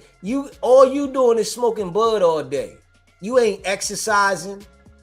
You ain't making sure that you physically in shape for any encounter. You getting high all day. You living off what you used to do with beefs you used to have. But if you was to have a beef right now, you wouldn't be ready for that shit. Not one bit. Straight up. If a nigga was to get into a situation with Tony Yayo right now, you can tell bull flimsy as hell. Yeah, you wouldn't be ready to get down. Somebody gonna put the pressure on you. Especially if a nigga like, you know, Ja Rule is physically fit, he's working out. I don't care how much 50 don't like Ja Rule. You just ain't in shape. You know what I'm saying? You sitting there smoking all day. You know what I'm saying? You're not ready. Just keep it a buck. Smash that like button, hit that subscribe button. Down with G-Unit. We have more beefs than everybody. We've Talk been the heavy. bad guys of the game forever. Talk heavy. Shootouts, fist fights, Talk heavy. rumbles, I'ma say this. knife. Talk No, heavy. let me finish talking. Knife fights, you name it. And I don't try to glorify this shit, but it's the truth. A lot. Ja Rule don't got no stripes, my nigga, in the streets. No, I ain't talking about no stripes. But Niggas had stripes in the streets before rap. Niggas was really out there, really On that hustling. day- on that Hold day. on.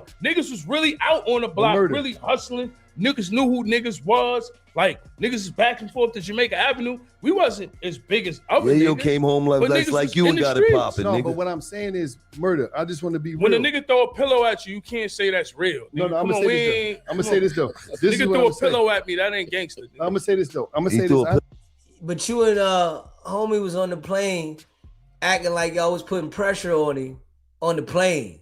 You can't tell me that's real. It ain't like you niggas was on the street. It ain't like you went and found a nigga outside. That niggas is on the plane. Man, don't nobody want to catch the case on the plane. Nobody want to get banned on the plane. Stop it, man. You niggas gotta relax. Straight up. You really gotta relax, though. Pillow at Throw you. a punch, not a pillow. I'm gonna say this though. Wait, I'm for gonna say real this. though, he threw a pillow. He threw a Murder, pillow man, at my throw a nigga. He pillow. threw a pillow at Yayo, I'm gonna man. say this And though. what did I do when I came back? Murder. First of all, when that shit happened, Murder did the Brooklyn shit and dipped off when the police came. I'm still As arguing you when the supposed to, stewardess nigga. came. You don't stay in the He- man when the yeah, police yeah, come. he did. It was, out. but I was the nigga that Move out was the there. way. They brought me and him to the front. Look, Move out the they way. brought me and him to the front. I'm gonna say it again. Brought me and him to the front, right? She said, is there a problem? I was like, nah, I don't give a fuck. We can coexist on the plane. But I don't know how long it's gonna last with Uncle Murder behind you, because he might want to slap you on the back of your head. I was chilling the whole time. I didn't start that. Now listen, we sit back down. So basically, you saying Unc started this shit. Yeah, I was chilling the whole time. You know, these niggas be dry snitching, don't they? Don't they be dry snitching? I didn't start it. He started it. I was chilling the whole time. He ain't got nothing to worry about with me. He got to worry about something with him. Man, come on, man. Come on, man. What did I say, Murder? His pillow was in my seat. I was like, you want your pillow back, bitch ass nigga? And what did I do? Threw the pillow there. I don't play tough. I just got heart.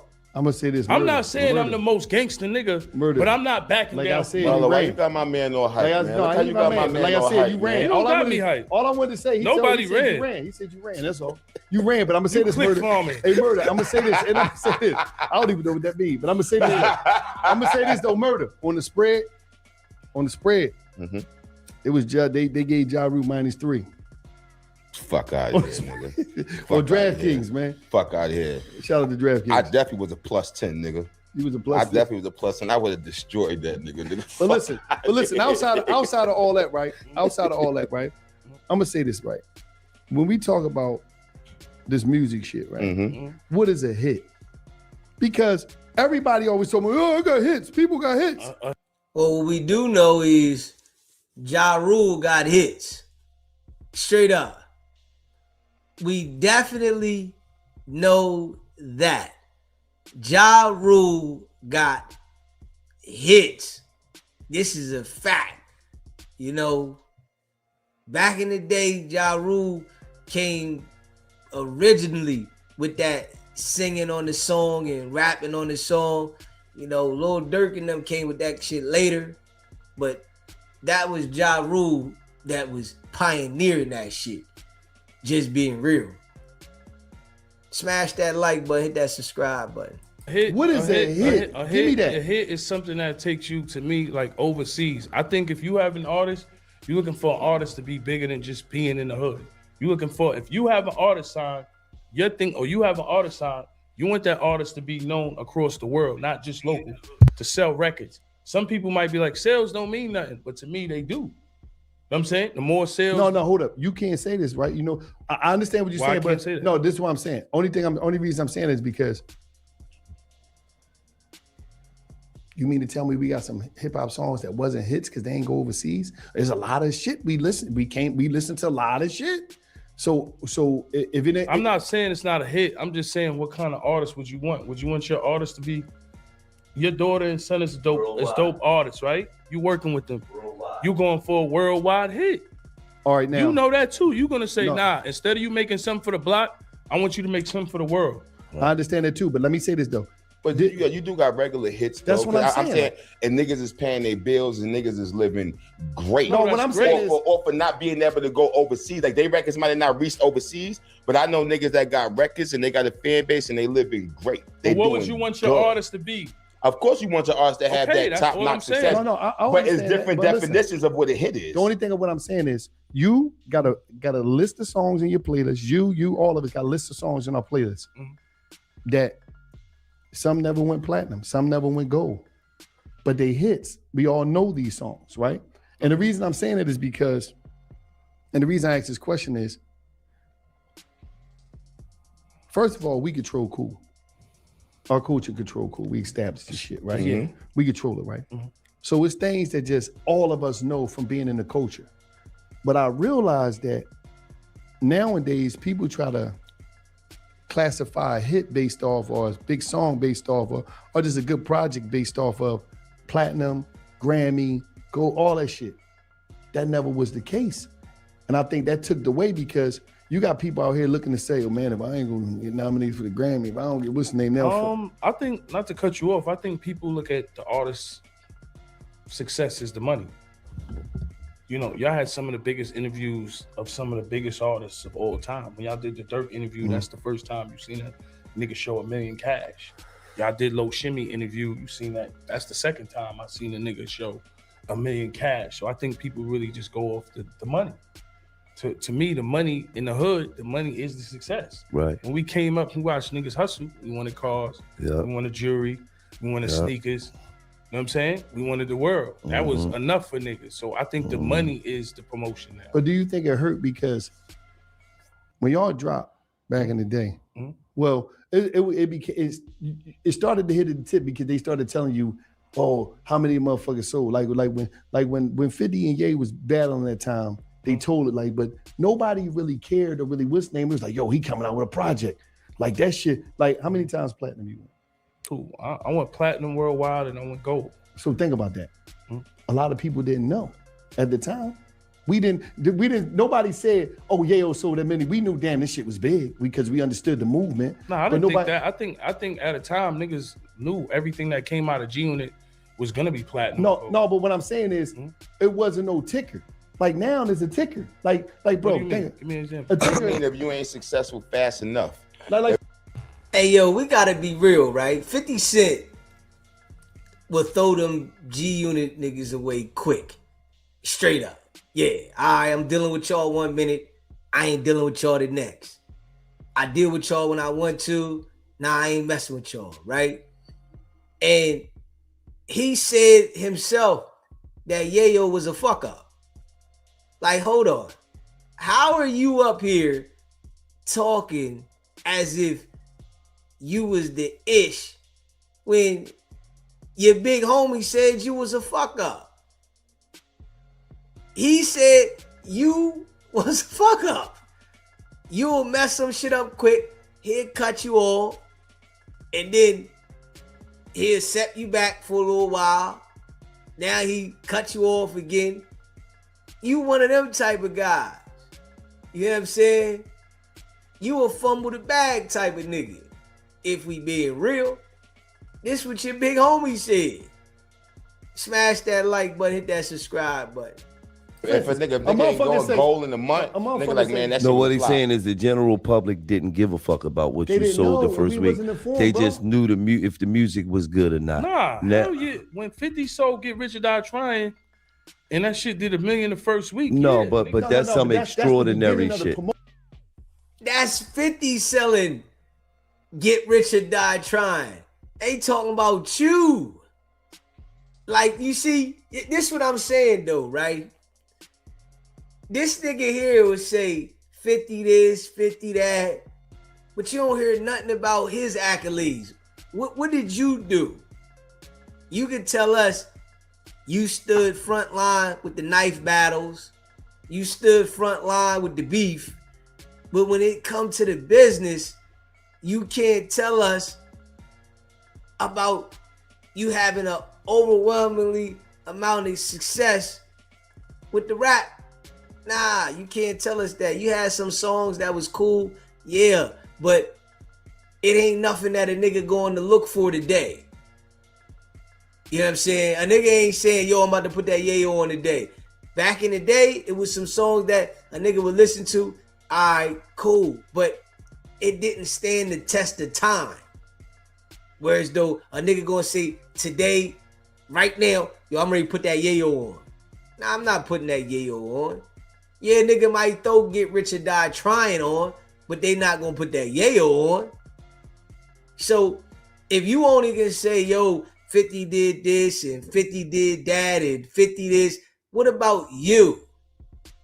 Straight up.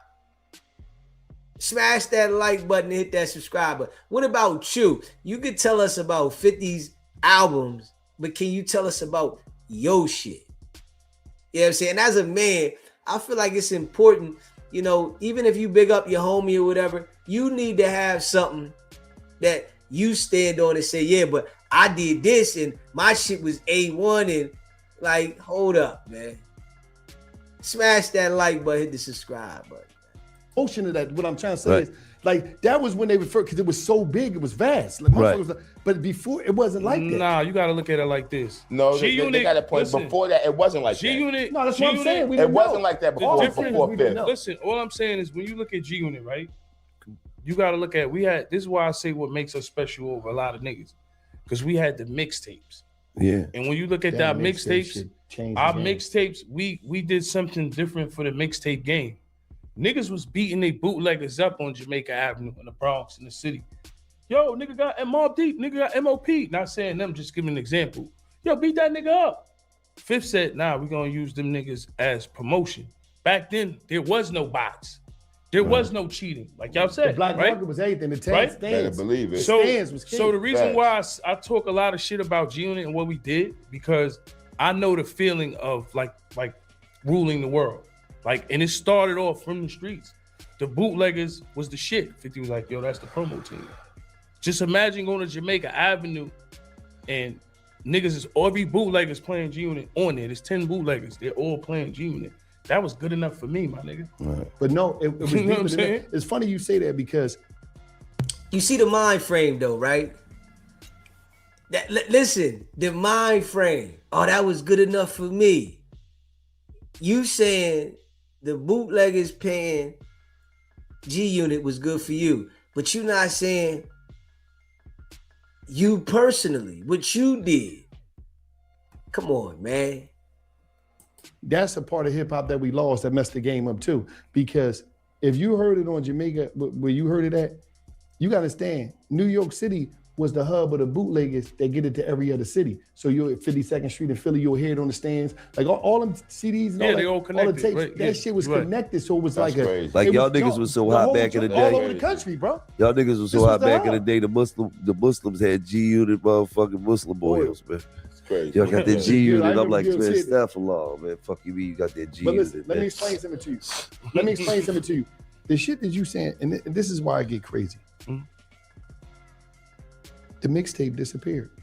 That's also hurting the joint. Yeah. Because the mixtape was like, that was your time to play, that was your time to sample other beats to get people to give a feel for you. Now nobody even want to do that. You got to think, even just the feeling of going to the store to buying something. Oh my God, I I'm love from that. 134 and God Brewer.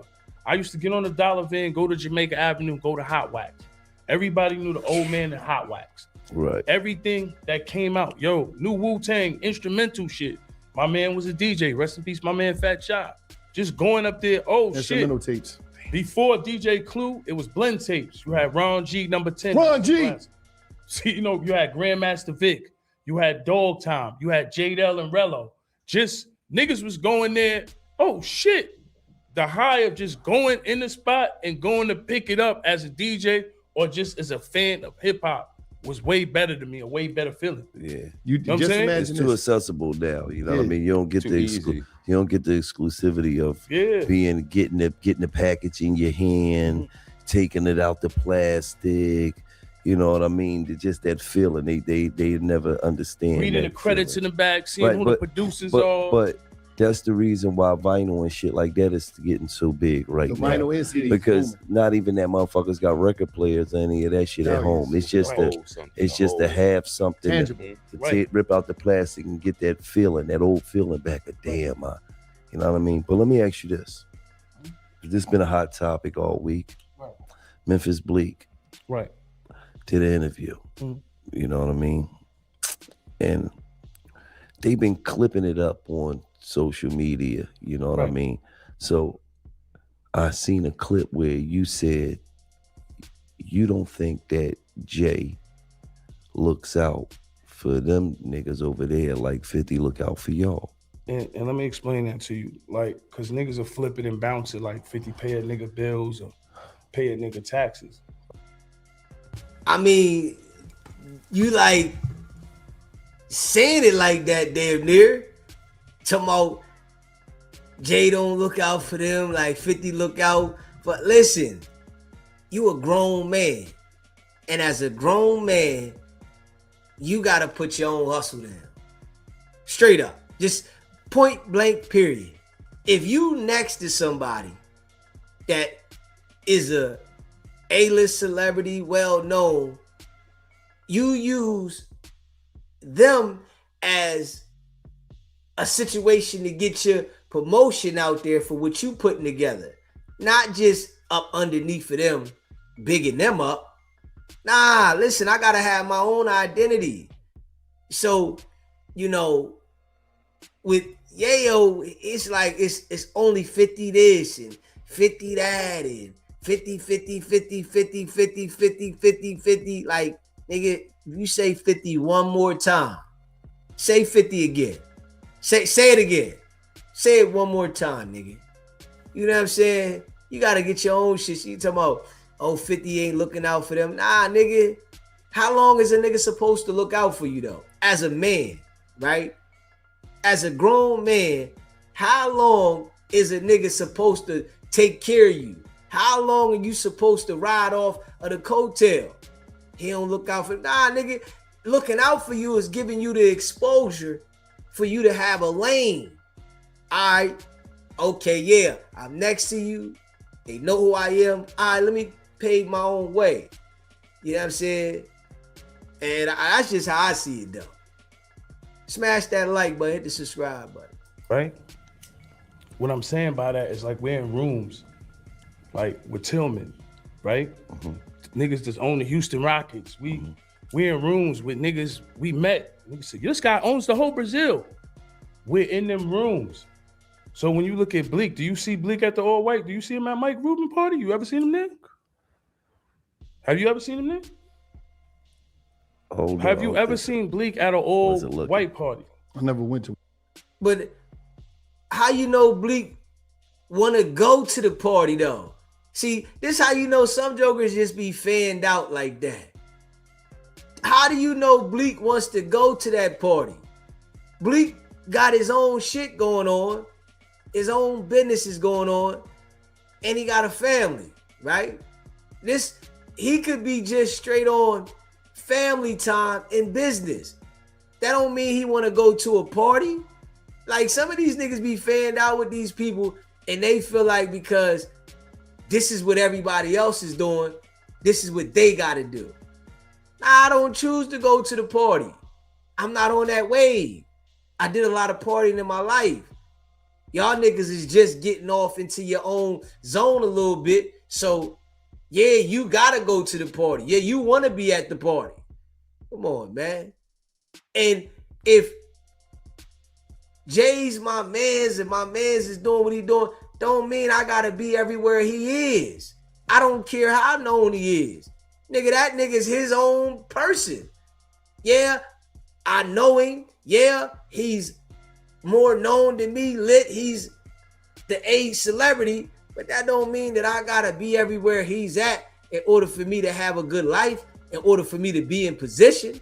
What the hell? See, you know, this lets you know what type of like mind frames, man. You don't see him there. Nigga, I don't want to go there. What do you mean I gotta go to this party because somebody else went there? Well, I don't know. You never seen him there, right?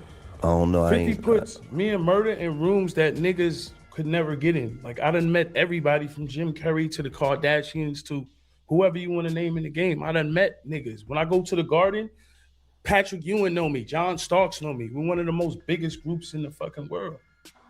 Jason Statham. Like, can we be real, man? Smash that like button and hit that subscribe button, man. Can we be real? Like, niggas is infatuated with, oh, I know this person. I know that person. Man, I don't care about knowing this person and that person. Nigga, that shit right there. What? Oh, I know it. Nigga, I don't care about knowing you. Straight up. Motherfucker be putting people on too high of a pedestal in life. Nigga, I'm me. I love me. Fuck, I gotta know this person and know that, and I gotta know. Hold up. Oh, man. Straight up, man. I'm doing me. Do you in life and whatever makes you happy. Yeah. Knowing somebody else ain't always gonna make you happy. You know what I'm saying? This nigga like, oh, I know he put me in the room and hey, hold up, man. Like Yayo sound like a little kid. Man, he put us in rooms that other people couldn't go in. Like, hold up, nigga. Put yourself in the room. Like, hold up, man. Like, that shit, wow. That shit, wow. Didn't want to come. Right? We got a dispensary. You think 50 didn't slide by there? Know what I'm saying? The unit dispensary. We own a dispensary. We own businesses too. You know what I'm saying? We got successful podcasts, one of the fastest growing podcasts on the volume. And then I got another deal on the table and working on books, and Murder's working on books, and we're working on films, and we're in rooms with all these actors from Power and everything. All I'm saying is he don't put them in the rooms. So when a nigga go in there and say, yo, when Yayo had a house, I had a house in 205. I had a house before a lot of rappers, bro. A lot of rappers came to my house and got motivated. I had houses, not a house, but I don't like to brag about money. I like to stay humble like you guys do. Because I know a lot of people don't got it. It's not about why are we talking? Yo, Yayo don't wear the passport chain. Well, 50's not around. Why are we talking about somebody chains? Somebody That's said all I'm saying. I don't see y'all niggas got plenty of money. Y'all buy cars and watches like rich people do. Niggas ain't really talking about chains. Yo, you don't have the passport chain. Niggas is watching somebody said that shit. because what it was is Yayo came back from the dead. Yayo got a second win and niggas can't stand it. Sometimes it could be a nigga that's around me that can't stand it. Yayo got a second win on his own without 50. I went on Vlad. Yo, Nah, stop lying, Yayo. Stop lying, bro. You did not get a second win on your own without 50. 50 has always been the person that you say 50, 50, 50, 50, 50. Stop that, man. I can't go for that. You've always said 50 this, 50 that, 50 this, 50 that. You didn't come out there and establish your shit on your own, bro. Don't do that. Don't do that. Don't do that. You bugging.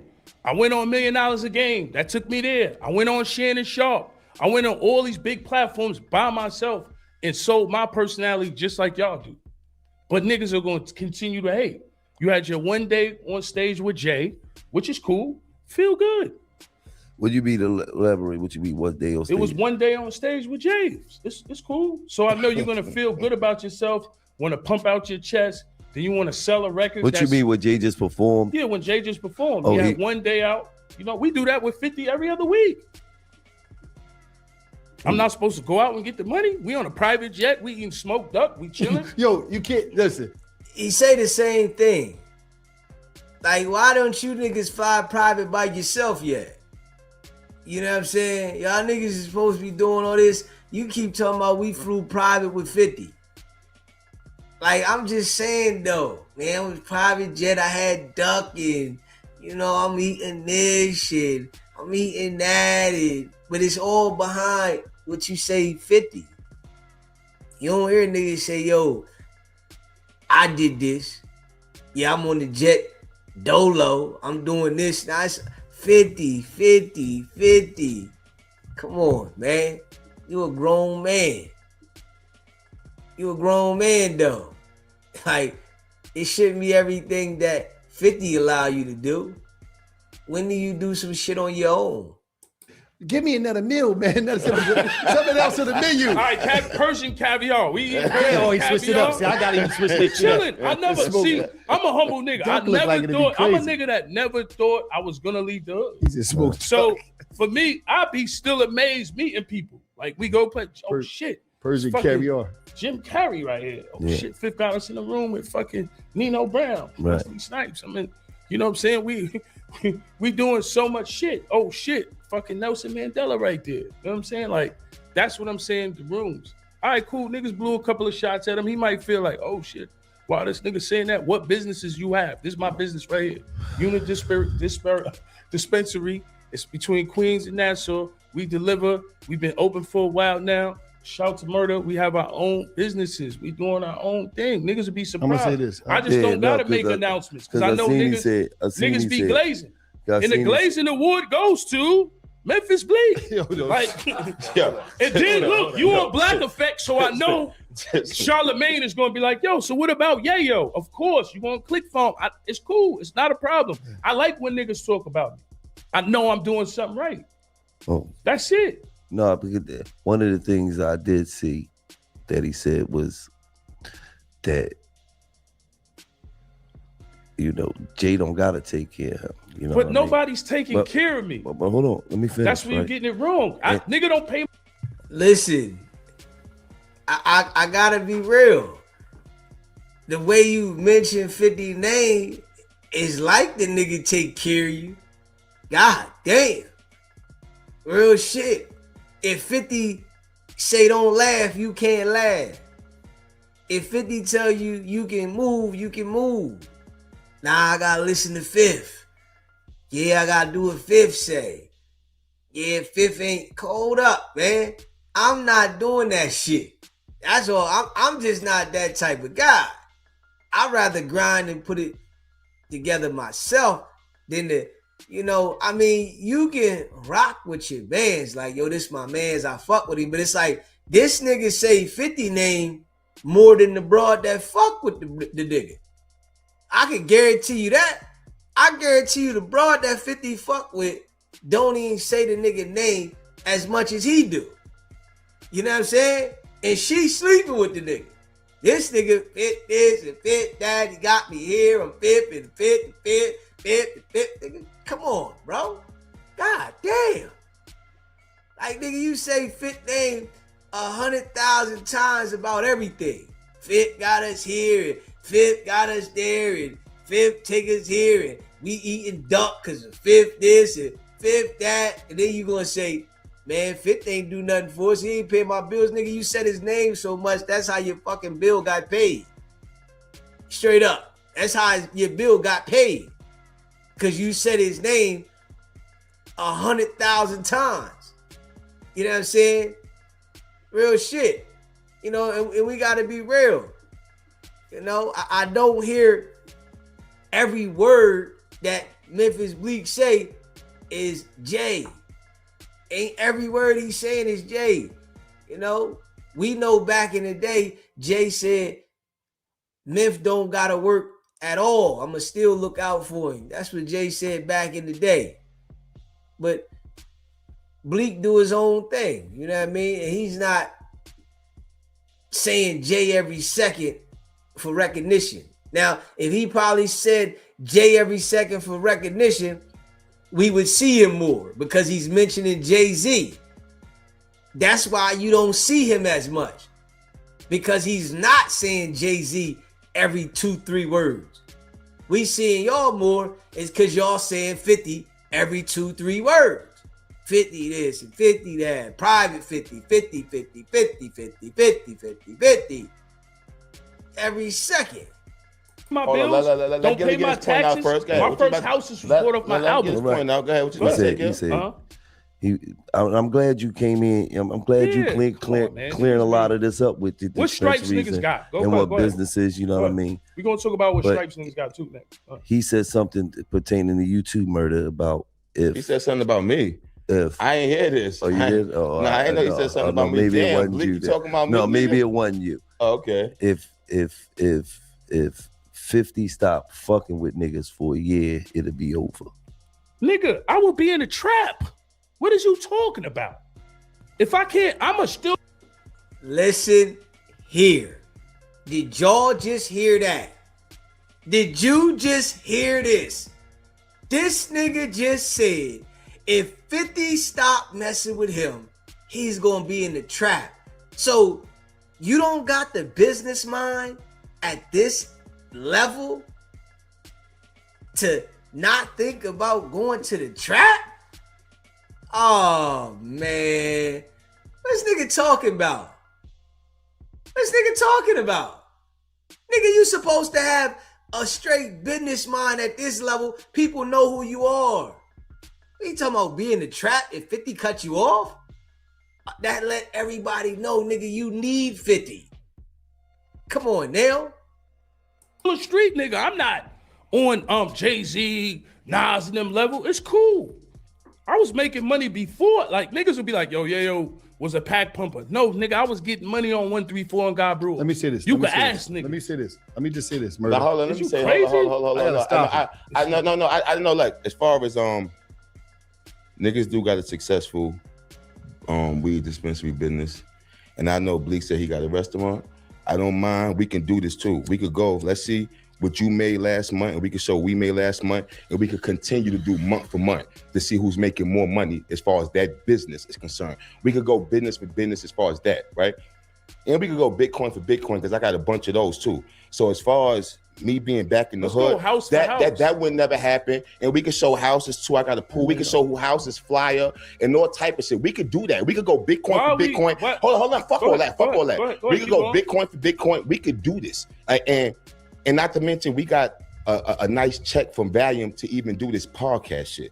Right, we getting paid like real good money to do this podcast shit, and on top of that, fastest growing podcast. And on top of that, I heard him talk about he put out because I didn't know he was talking about me. Like I'm surprised. We both from Brooklyn. I'm surprised. I'm surprised. I'm gonna retract that. I'm surprised. But no, hold on. I just thought he said I'm surprised. He was talking about me like, damn, nigga. But on top of that, shout out to Ghazi and Nima. That's Empire. I just did a deal with them for 7 figures, nigga, with my music. So I get paid to put out music as well. So as far as I got to deal with Empire, I get paid to put out music, right? My dispensary is doing fucking great. Shout out to my niggas Mo, West, the whole indoor, the unit dispo, right? We getting podcast money as well. And the nigga get a whole lot of fucking money with 50. It's great to perform with 50. All over the world? All over the fucking world. It's great to perform with 50 all over the world. A nigga damn near perform with 50 probably at least 10 to 12 times out the month. Now, Uncle Murder got upset because I see him on his game, right? He's on his game, but he's attached himself to Yayo. Now, Yayo is the one saying 50, 50, 50, 50, 50, 50, 50, 50, 50, 50, 50,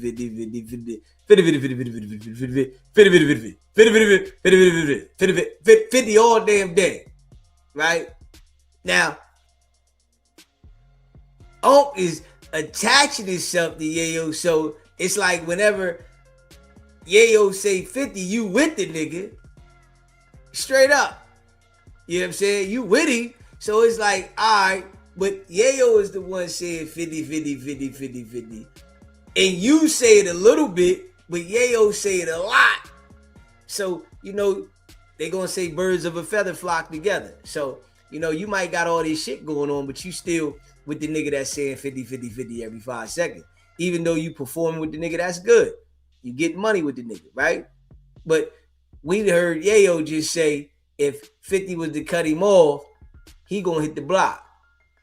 Nigga, shit, man, you got to elevate from that mindset. Hit what block? And there's so many things you can do out here that you don't need no block. The block is something that you don't need because there's so many things you can do out here. That's what you call a bag. Niggas is hustling. Niggas don't depend on 50, but niggas get money with 50. And I salute that and I appreciate that nigga like a motherfucker. And fucking with 50 creates other opportunities to get money. That's how it was easy to get the dispo and things of that like that. So it's a blessing to fuck with this nigga 50. But the nigga don't, the nigga's not dependent on 50 to get no money. Like, what the fuck is niggas talking about? Is niggas crazy, man? Niggas hustling. And the only bleak, and fuck all that, hold up, man. And the only, hold up, man. And the only bleak verse I ever fucking like is the one that Jay-Z wrote, nigga. The only bleak verse I ever like is the one that Jay-Z wrote. I ain't never like a bleak verse that he wrote by himself. Fuck out of here. Niggas ain't no Memphis Bleek fans like that neither, nigga. All right, yo, look. But damn, I'm surprised you talked about me, Bleek. Now look, I ain't gonna listen. You said he said something about me, nigga. Don't worry, I ain't with that shit. Yo, niggas look. talk about, I ain't with it. I said, I ain't with it. If a nigga be back in the hood, is you fucking crazy, he was talking nigga? about me more, right? So a Yeah, nigga back to said, that shit. right? Why you starting like No, I'm just saying back to that shit, nigga. I'm dead serious. you on Back to 100 that. right now. Yeah, I am. I'm on 1,000. Lenny. I'm on 1,000, nigga. You talking about Learjet Lenny, Bitcoin nigga. for Bitcoin, bank account for bank account, nigga, and business statements for business statements, nigga. And we can do it next week. Yo, look. And let's check the transactions. You know how you can scratch it out so nobody wire nobody nothing, nigga. Let's see how much money niggas really got, nigga. And Listen to it. Listen to it. check the safe. Because we got the safe money too. I got a safe in the crib. And I just took my kids' first class flights on Disney. We was in Disney World, nigga. I do shit with the kids, nigga. You heard? It was me and 2 of the homies and 13 kids, nigga. Oh, we do shit with the kids, nigga. All right, Listen to him though. This is only nigga shit.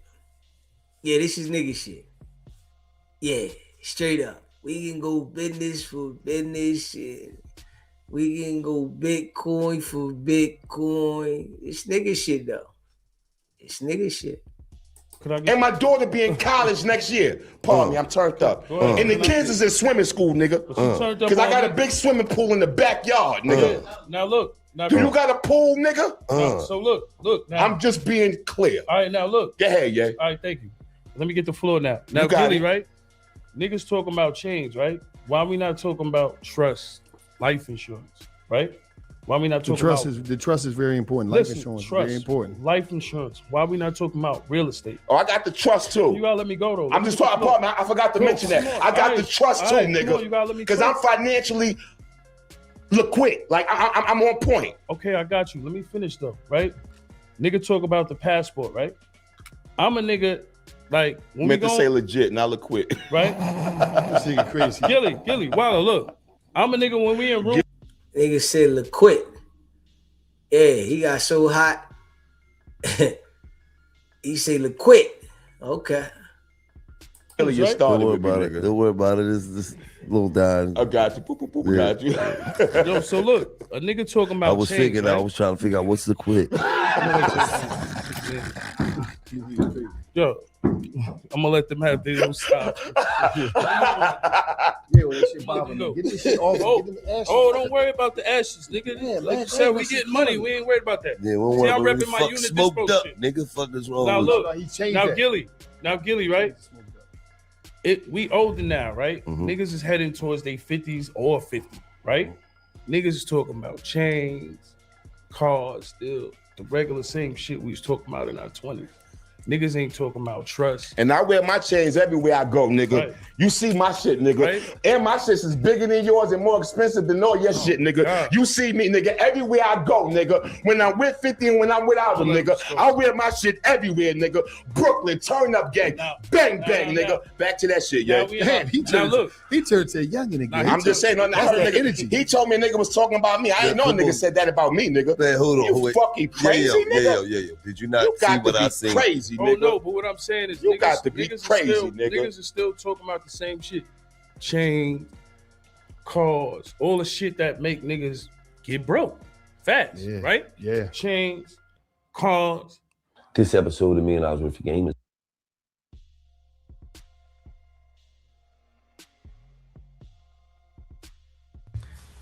Smash that like button, hit that subscribe button, man. Shout out to all y'all that rock with the channel. Yeah. Shit's crazy. Smash that like button, hit that subscribe button, man. Yeah. Shout out to all y'all, man. Talking about trust. You know what I'm saying? We're not talking about life insurance, health insurance. We're not talking about real estate. Like I said, I bought my first house in 205, $1 million. The second one in 207. You know what I'm saying? It's been 20 years I've been having houses. Like, so when a nigga say, yo, where's your house or where your jewelry? I laugh at it. You know what I'm saying? My last son, he's going to college. I put 3 kids through college. Shout out to that. Where That's your real kids? shit. Shout out to that. But the thing is, niggas be like, yo, where your kids? When you a threat, when you got so much beef as we had, I'm not gonna put my kids on the gram for you to see. So you could put them on the shirt or play games with me. Cause we gonna take it to a whole nother level. That's how a nigga gonna feel in his brain. I'm not gonna put my moms and pops up there for you to see. I'm not playing with that because we had so much beef. Now I understand that. You know what I'm saying? I definitely understand that. You know, because that's the first thing people would do. Real niggas, the henchmen, the worlds, the preems, you know what I'm saying? I went through so much shit in life with beef. Like, I'm humble, bro. I know, like, what stripes does a nigga like Bleek have? I'm not trying to turn up or glorify none of that, but I got stripes, bro. I had real beef, was on the island, came home, went jail the next day to the feds. You know what I'm saying? Had to deal with every beef Fifth had to deal with. Cribs getting shot up, fights, brawls, all kind of shit. Bulletproof trucks getting shot up, niggas cribs getting all kinds of shit going on, bro. You understand what I'm saying? And it's nothing to glorify. I've been through so much that it's like, I feel like I ain't got nothing to prove to none of these niggas, bro. I had all kind of cars, bulletproof trucks, Bentleys, Benzes, Bendis. Whatever cars I got now, I wouldn't even show niggas on the car. Because as much drama as we had, the street anxiety, you're going to always watch your back. But for Bleek, what I'm saying is no disrespect to him. It's just real nigga shit. Fifth going to put us in the room. When you see a Michael Rubin party, y'all just said, do you see a Bleek? You see Odell, you see Travis Scott, you see these niggas, you see that nigga. Have you ever seen Bleek at one of them shits? But that's what I say right there, though. Like, not everybody wants to go to the Mike Rubin party. Yeah, you might want to go to the party. But it's like certain things, you know, people outgrow. All right, I ain't with that. I'm on this type time, you know. But what people think is what they feel is the norm of the culture. That's what everybody's supposed to do. Everybody's supposed to be at a Mike Rubin party. If you ain't at a Mike Rubin party, you ain't doing nothing. Nah, nigga, I don't gotta go to a Mike Rubin party to be doing what I'm doing. Straight up, I'm doing what I'm doing. You want to go to a Mike Rubin party to feel like you accepted amongst these people. That ain't what I'm on. That's what I'm saying. You know, it's just the mind frame. Niggas still got little mind frames, man. Yeah, you supposed to be elevating. I'm gonna say this. Have you ever seen Bleek at a brunch? I don't even know. I'm gonna say this. Shout out to y'all. Nah, we the most hated. That's what it is. No, man. shout out to y'all. And niggas can keep hating and it's all good. Shout out. Listen, the thing about it is. But when niggas about to hate when you about to drop a single, like don't hate and be like, yo, I got this new record. Because we all know that's the promo. But like I said, back to Charlemagne, that's my guy. But I know, yo, I'm gonna talk about Yayo because Yayo that nigga right now. Yayo I'm gonna say this though. Right? Listen, they both on what? The Black Effect. Y'all gotta get his shit popping. My shit up back. You just was on stage with Jay. Feel good. Shout out to Bleek. He felt good. It's all good. First of all, shout out to Bleek, man. Shout out to the brothers, man. I understand. In this world, we grown ass men. People got. I'm gonna be back in the hood. People got shout this. out to niggas. Oh, my Fuck fault. all that. All I don't know, man. I don't know what. That up, man. I don't know what was said. I'm gonna just say this, man. Nigga said no. Nigga said he gonna be back in the hood, man. He in the trap. He said he gonna be back in the trap. You sitting with him, that's what he said. Yo, I'm gonna be back in the trap. clarify, the nigga took it a little too far because he said without 50 we'd be in a shelter. I was getting money outside. I was hustling. So hold on. So wait. No, wait, but hold let on. me finish talking. Wait. So I just want to ask you a question. Listen, Let me just ask you this one question. Niggas could try to downplay what I was doing up there, but niggas know I was getting money. I had workers up there, and I'm not trying to glorify. I was getting money. But I will correct you, before though. this rap shit. Can I correct you? And it wasn't. So for the record, he was talking about both of y'all, right? Yeah. All right. Okay. I cool. didn't know. All right. Cool. So no, because you say like. I mean, he was spazzing out. I know he had little Don Julio. He said if it wasn't for I'm gonna 50, correct him though. give him a month He or said something. niggas was in. I'm gonna But correct I you. was getting money before I met 50. I'm gonna correct you though. Listen, I'm gonna correct you. I was getting. Let me correct y'all. I was getting money on 134. Listen, I was getting money on one. They do got G-Unit sneakers on, right? And if you remember, right, 50 said that when the sneakers came out, niggas wasn't wearing them. He used to tell them, yo, put the sneakers on. Straight up, put the sneakers on. Yeah, they wouldn't wear them. They want to wear everything else. Now, they wearing the sneakers. You feel what I'm saying? Now they wearing the sneakers. But they wasn't wearing the sneakers when they were supposed to be wearing them. Now they wearing the sneakers. All right, okay. 3-4 and got Brew at 15 before rap shit. Rap shit was never a plan for me, my nigga. I was in the streets getting money. But you'll never go Know what back I'm to saying? the streets, so don't say I'm that. not saying not trying to glorify it, but what I'm saying is, how you gonna say I'm gonna be in the shelter when I was not even rapping? I wasn't in the shelter. My parents my mom's is Haitian, bro. Back in the days, my parents worked hard. You know what I'm saying? We Haitian. It's in our blood to work, like you said, right? My mom's house cost $50,000 back in the days. The one that got shut up, you know how much it's worth now? Probably almost $1 million because it's near the airport. Like, nigga, my family owned property. We ain't poor. Like, I'll be back in the shelter. If I was ever fucked up, I can go back in my mom's crib. And you know what? That shit is fucking $900,000 because it's right by JFK. You can look it up. Niggas are selling cribs over there for $800,000. The one that got shot up, oh, why your mom still in the hood? Them houses is worth damn near $1 million because they're right by JFK. So how you gonna say to a nigga, yo, y'all niggas be in the shelter? Niggas are just when you under a nigga, niggas make good investments. When you niggas fuck call with a nigga having like 50, stocks and that's big. bitcoins and all type of shit. Nigga. Look, when you fuck with a Put nigga your that's money in as other big shit, as 50 and assets. Jay, niggas are always gonna have something to say. So it wasn't like we in the same position, me and Bleek, right? Because he got Jay, I got 50. All I was saying is 50 put us in them rooms. Like y'all, when That's the problem, though. You said something about him. See, and that is the problem, right?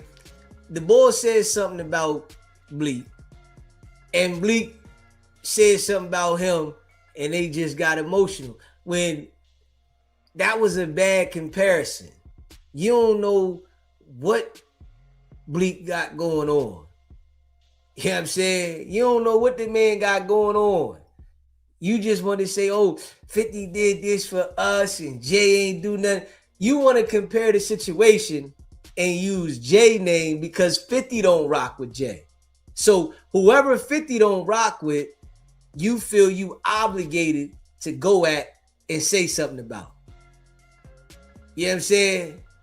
If 50 don't rock with him, all right, you feel like, all right, boom. He's obligated for you to go at him. Smash that like button, hit that subscribe button. I said, was he at a Michael Rubin party? Y'all both got quiet. I mean, I Y'all don't know. he's not in I it. don't be looking and shit. Yeah, me, I don't know if a nigga was at that party or not. But all You I'm don't trying to see say- him there. I'm gonna say this When though. you see He's the not clips going online, back- It's all about going viral. make good investments with your money. He's not That's it. going back to the streets like he just said something. I'm never going- because he listen. said I go back. I know how to hustle. I'm like, yo, leave that alone. But I will say I this. just told you my mom's house is worth $900,000. Yeah, and I know a lot of shit. If I lost everything right now, I could go right back to my mom's crib. It's cool. That shit is worth money. We good. And Tony, I stay humble. See, I don't like talking about this money shit because I touch real money, lost real money, and made real money again. but I'm gonna dead say ass this though. serious. I'm gonna say this though, Tony. I will say this. Like I be places, so I know about. I ain't gonna say to the people. I know about your new show coming out. I ain't gonna say nothing. I'll be in rooms. that's I'll the be in type of I'll be shit in I be rooms. humble about. I'll be in rooms I'll be in rooms. That's why. Wait until you see my next show. Shout out to Complex, man. I already know. That's why. Shout out to Talk that Complex. shit, yeah. Talk That's that why shit. when niggas is talking about Talk that businesses, shit, yeah. deals, Talk that shit, Somebody nigga. else. Shout out to Great. Oh yeah. Shout out to my man. Shout my man to Great. He So made you know that. I be. He made that happen. You know what's going on. I know what's going on. Yeah, I got another deal. That's So right. it's Talk like, your you know what I'm shit, saying? nigga. Shout out to Complex. Talk your shit, Got nigga. that food show deal, the Feed Yayo show. It's coming soon. You catch me on Netflix soon. I'm in some shit I can't talk about. Yes. Like we making big I moves. will say Me and 50, me and this nigga taking acting classes. Like we get money together. All right, well, come on, Is nigga. doing I don't great. want to hear that shit. We doing the scene right now. Come on, what's the scene, love? Action. Listen, What's the scene? I'm gonna go right into the scene. We're gonna see if these But boys. hold on, but we'll tell us the scene. I'm just going freestyle. Go Don't even freestyle like, it. let me go right. Just tell me action. All right, you ready? And action. Murder, like you messed the package up again, man. Like I told you about that the last time. You lucky you still got 10 hands. I mean, you lucky you still got 10 fingers and 10 feet. I mean, you lucky. Come on, man. Listen, All right, man. you ready? You got No, that was good. That was It was good, but he fucked up. Nah, You keep ready? that. Fucked Keep up, it. but All I right, was bet. ready. He Hey, Go ahead, fucked say up. what you gonna I'm your say. hitman. You ready? Let me go back in. I'm your hitman. Say You action ready? again. And action. Murder, man. Like, because of your brother, man. Rest in peace to Big Paul, man.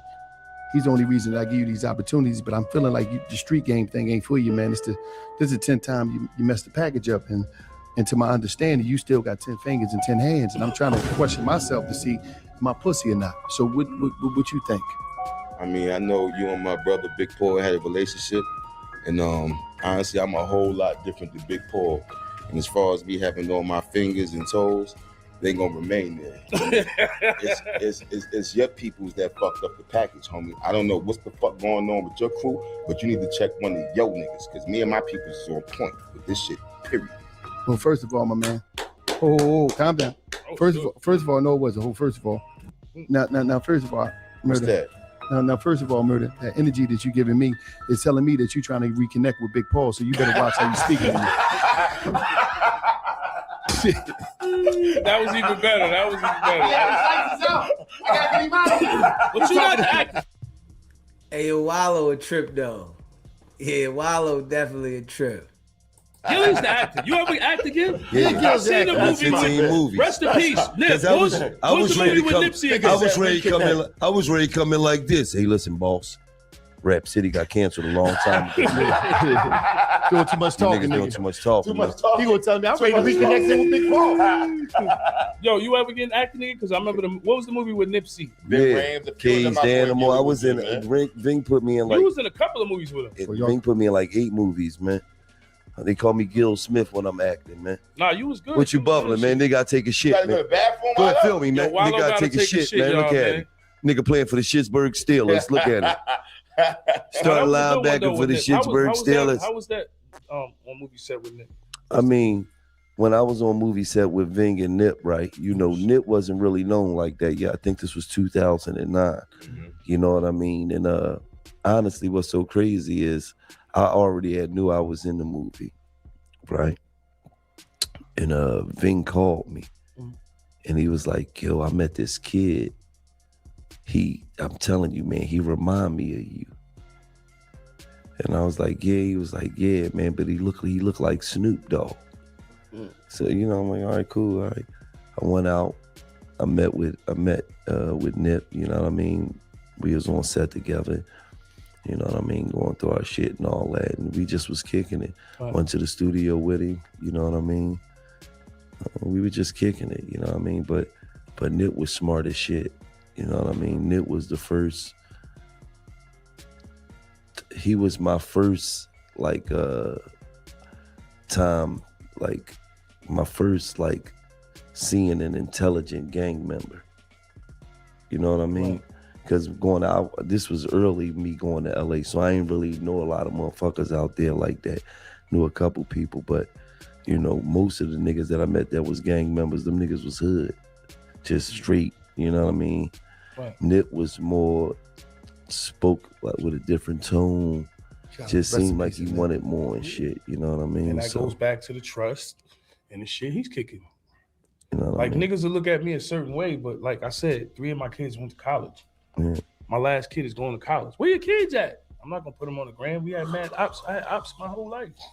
We had ops before niggas was saying niggas was ops. Right.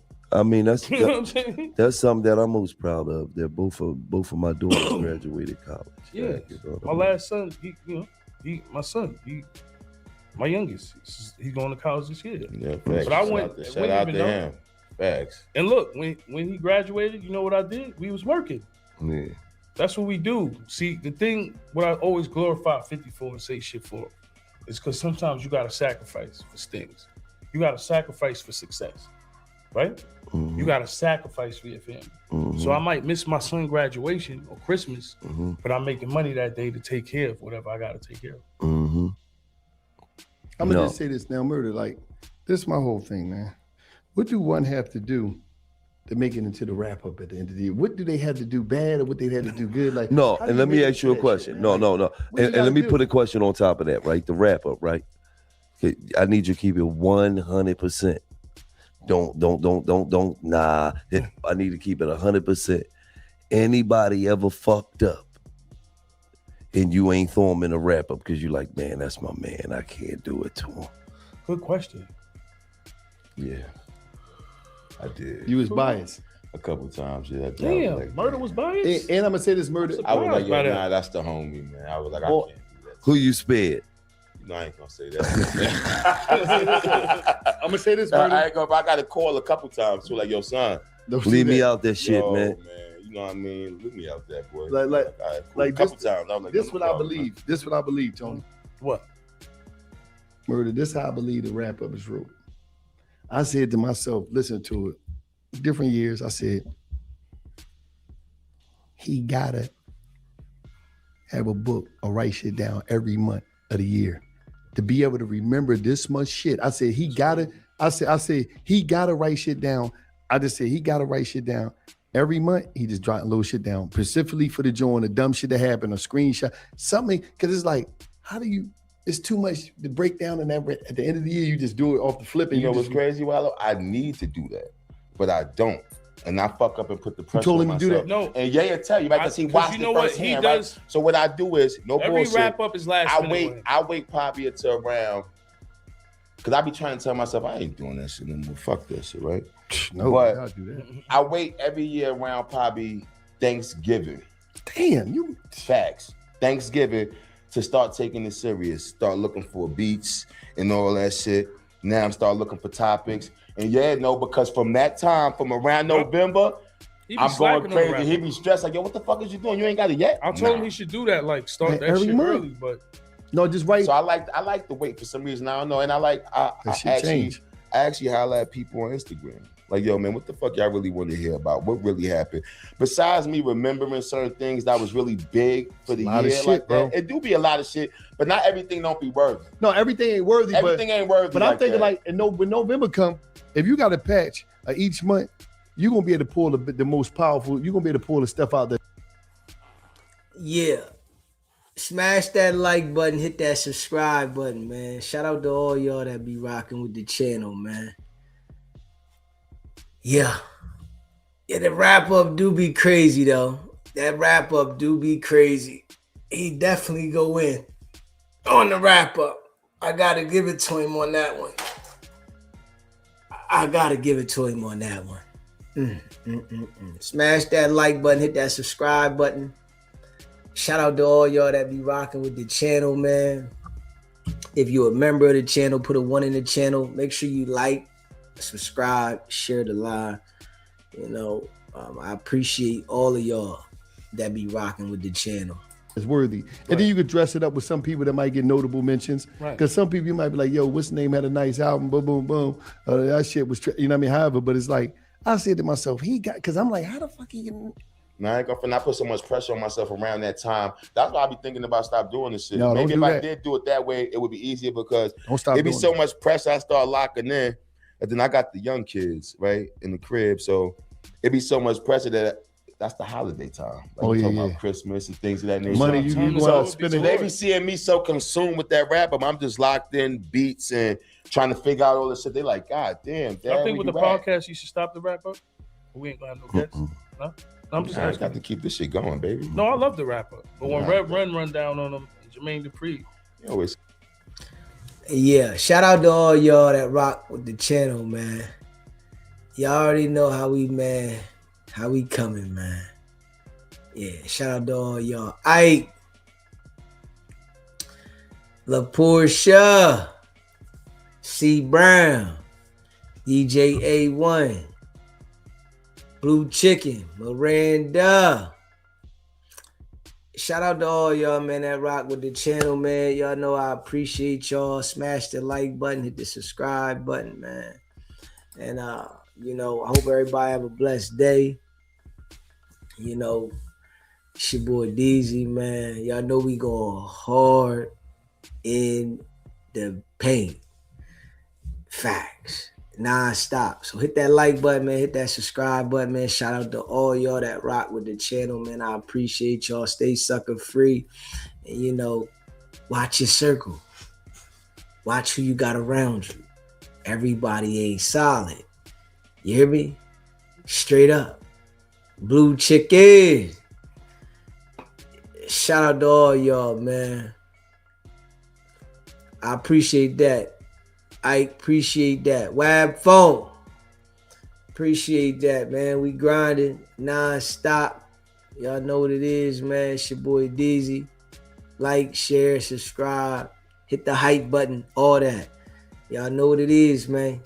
It's not about the setback. It's about the get back. Nah.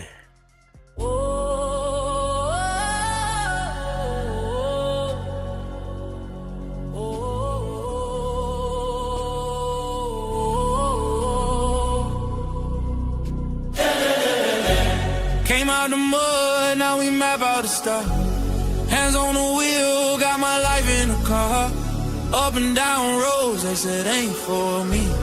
Now I run routes like a wide body Jeep. Selling work on the trunk, I was freezing at lights. Eating chips for dinner, counting quarters at night. Now it's bags in the back, got them strapped to the seats. Every mile one prayer, one now police. State line after state line, I was chasing a shot at mile marker, felt like a ticking clock. Hit a rest stop shower just to rinse off the pain. Then I double that flip, did it all again. Highway to the million, I'm leveled it. Turn that stress into stone, then I built with it. From a stash in the door to a safe in the crib, I was driving.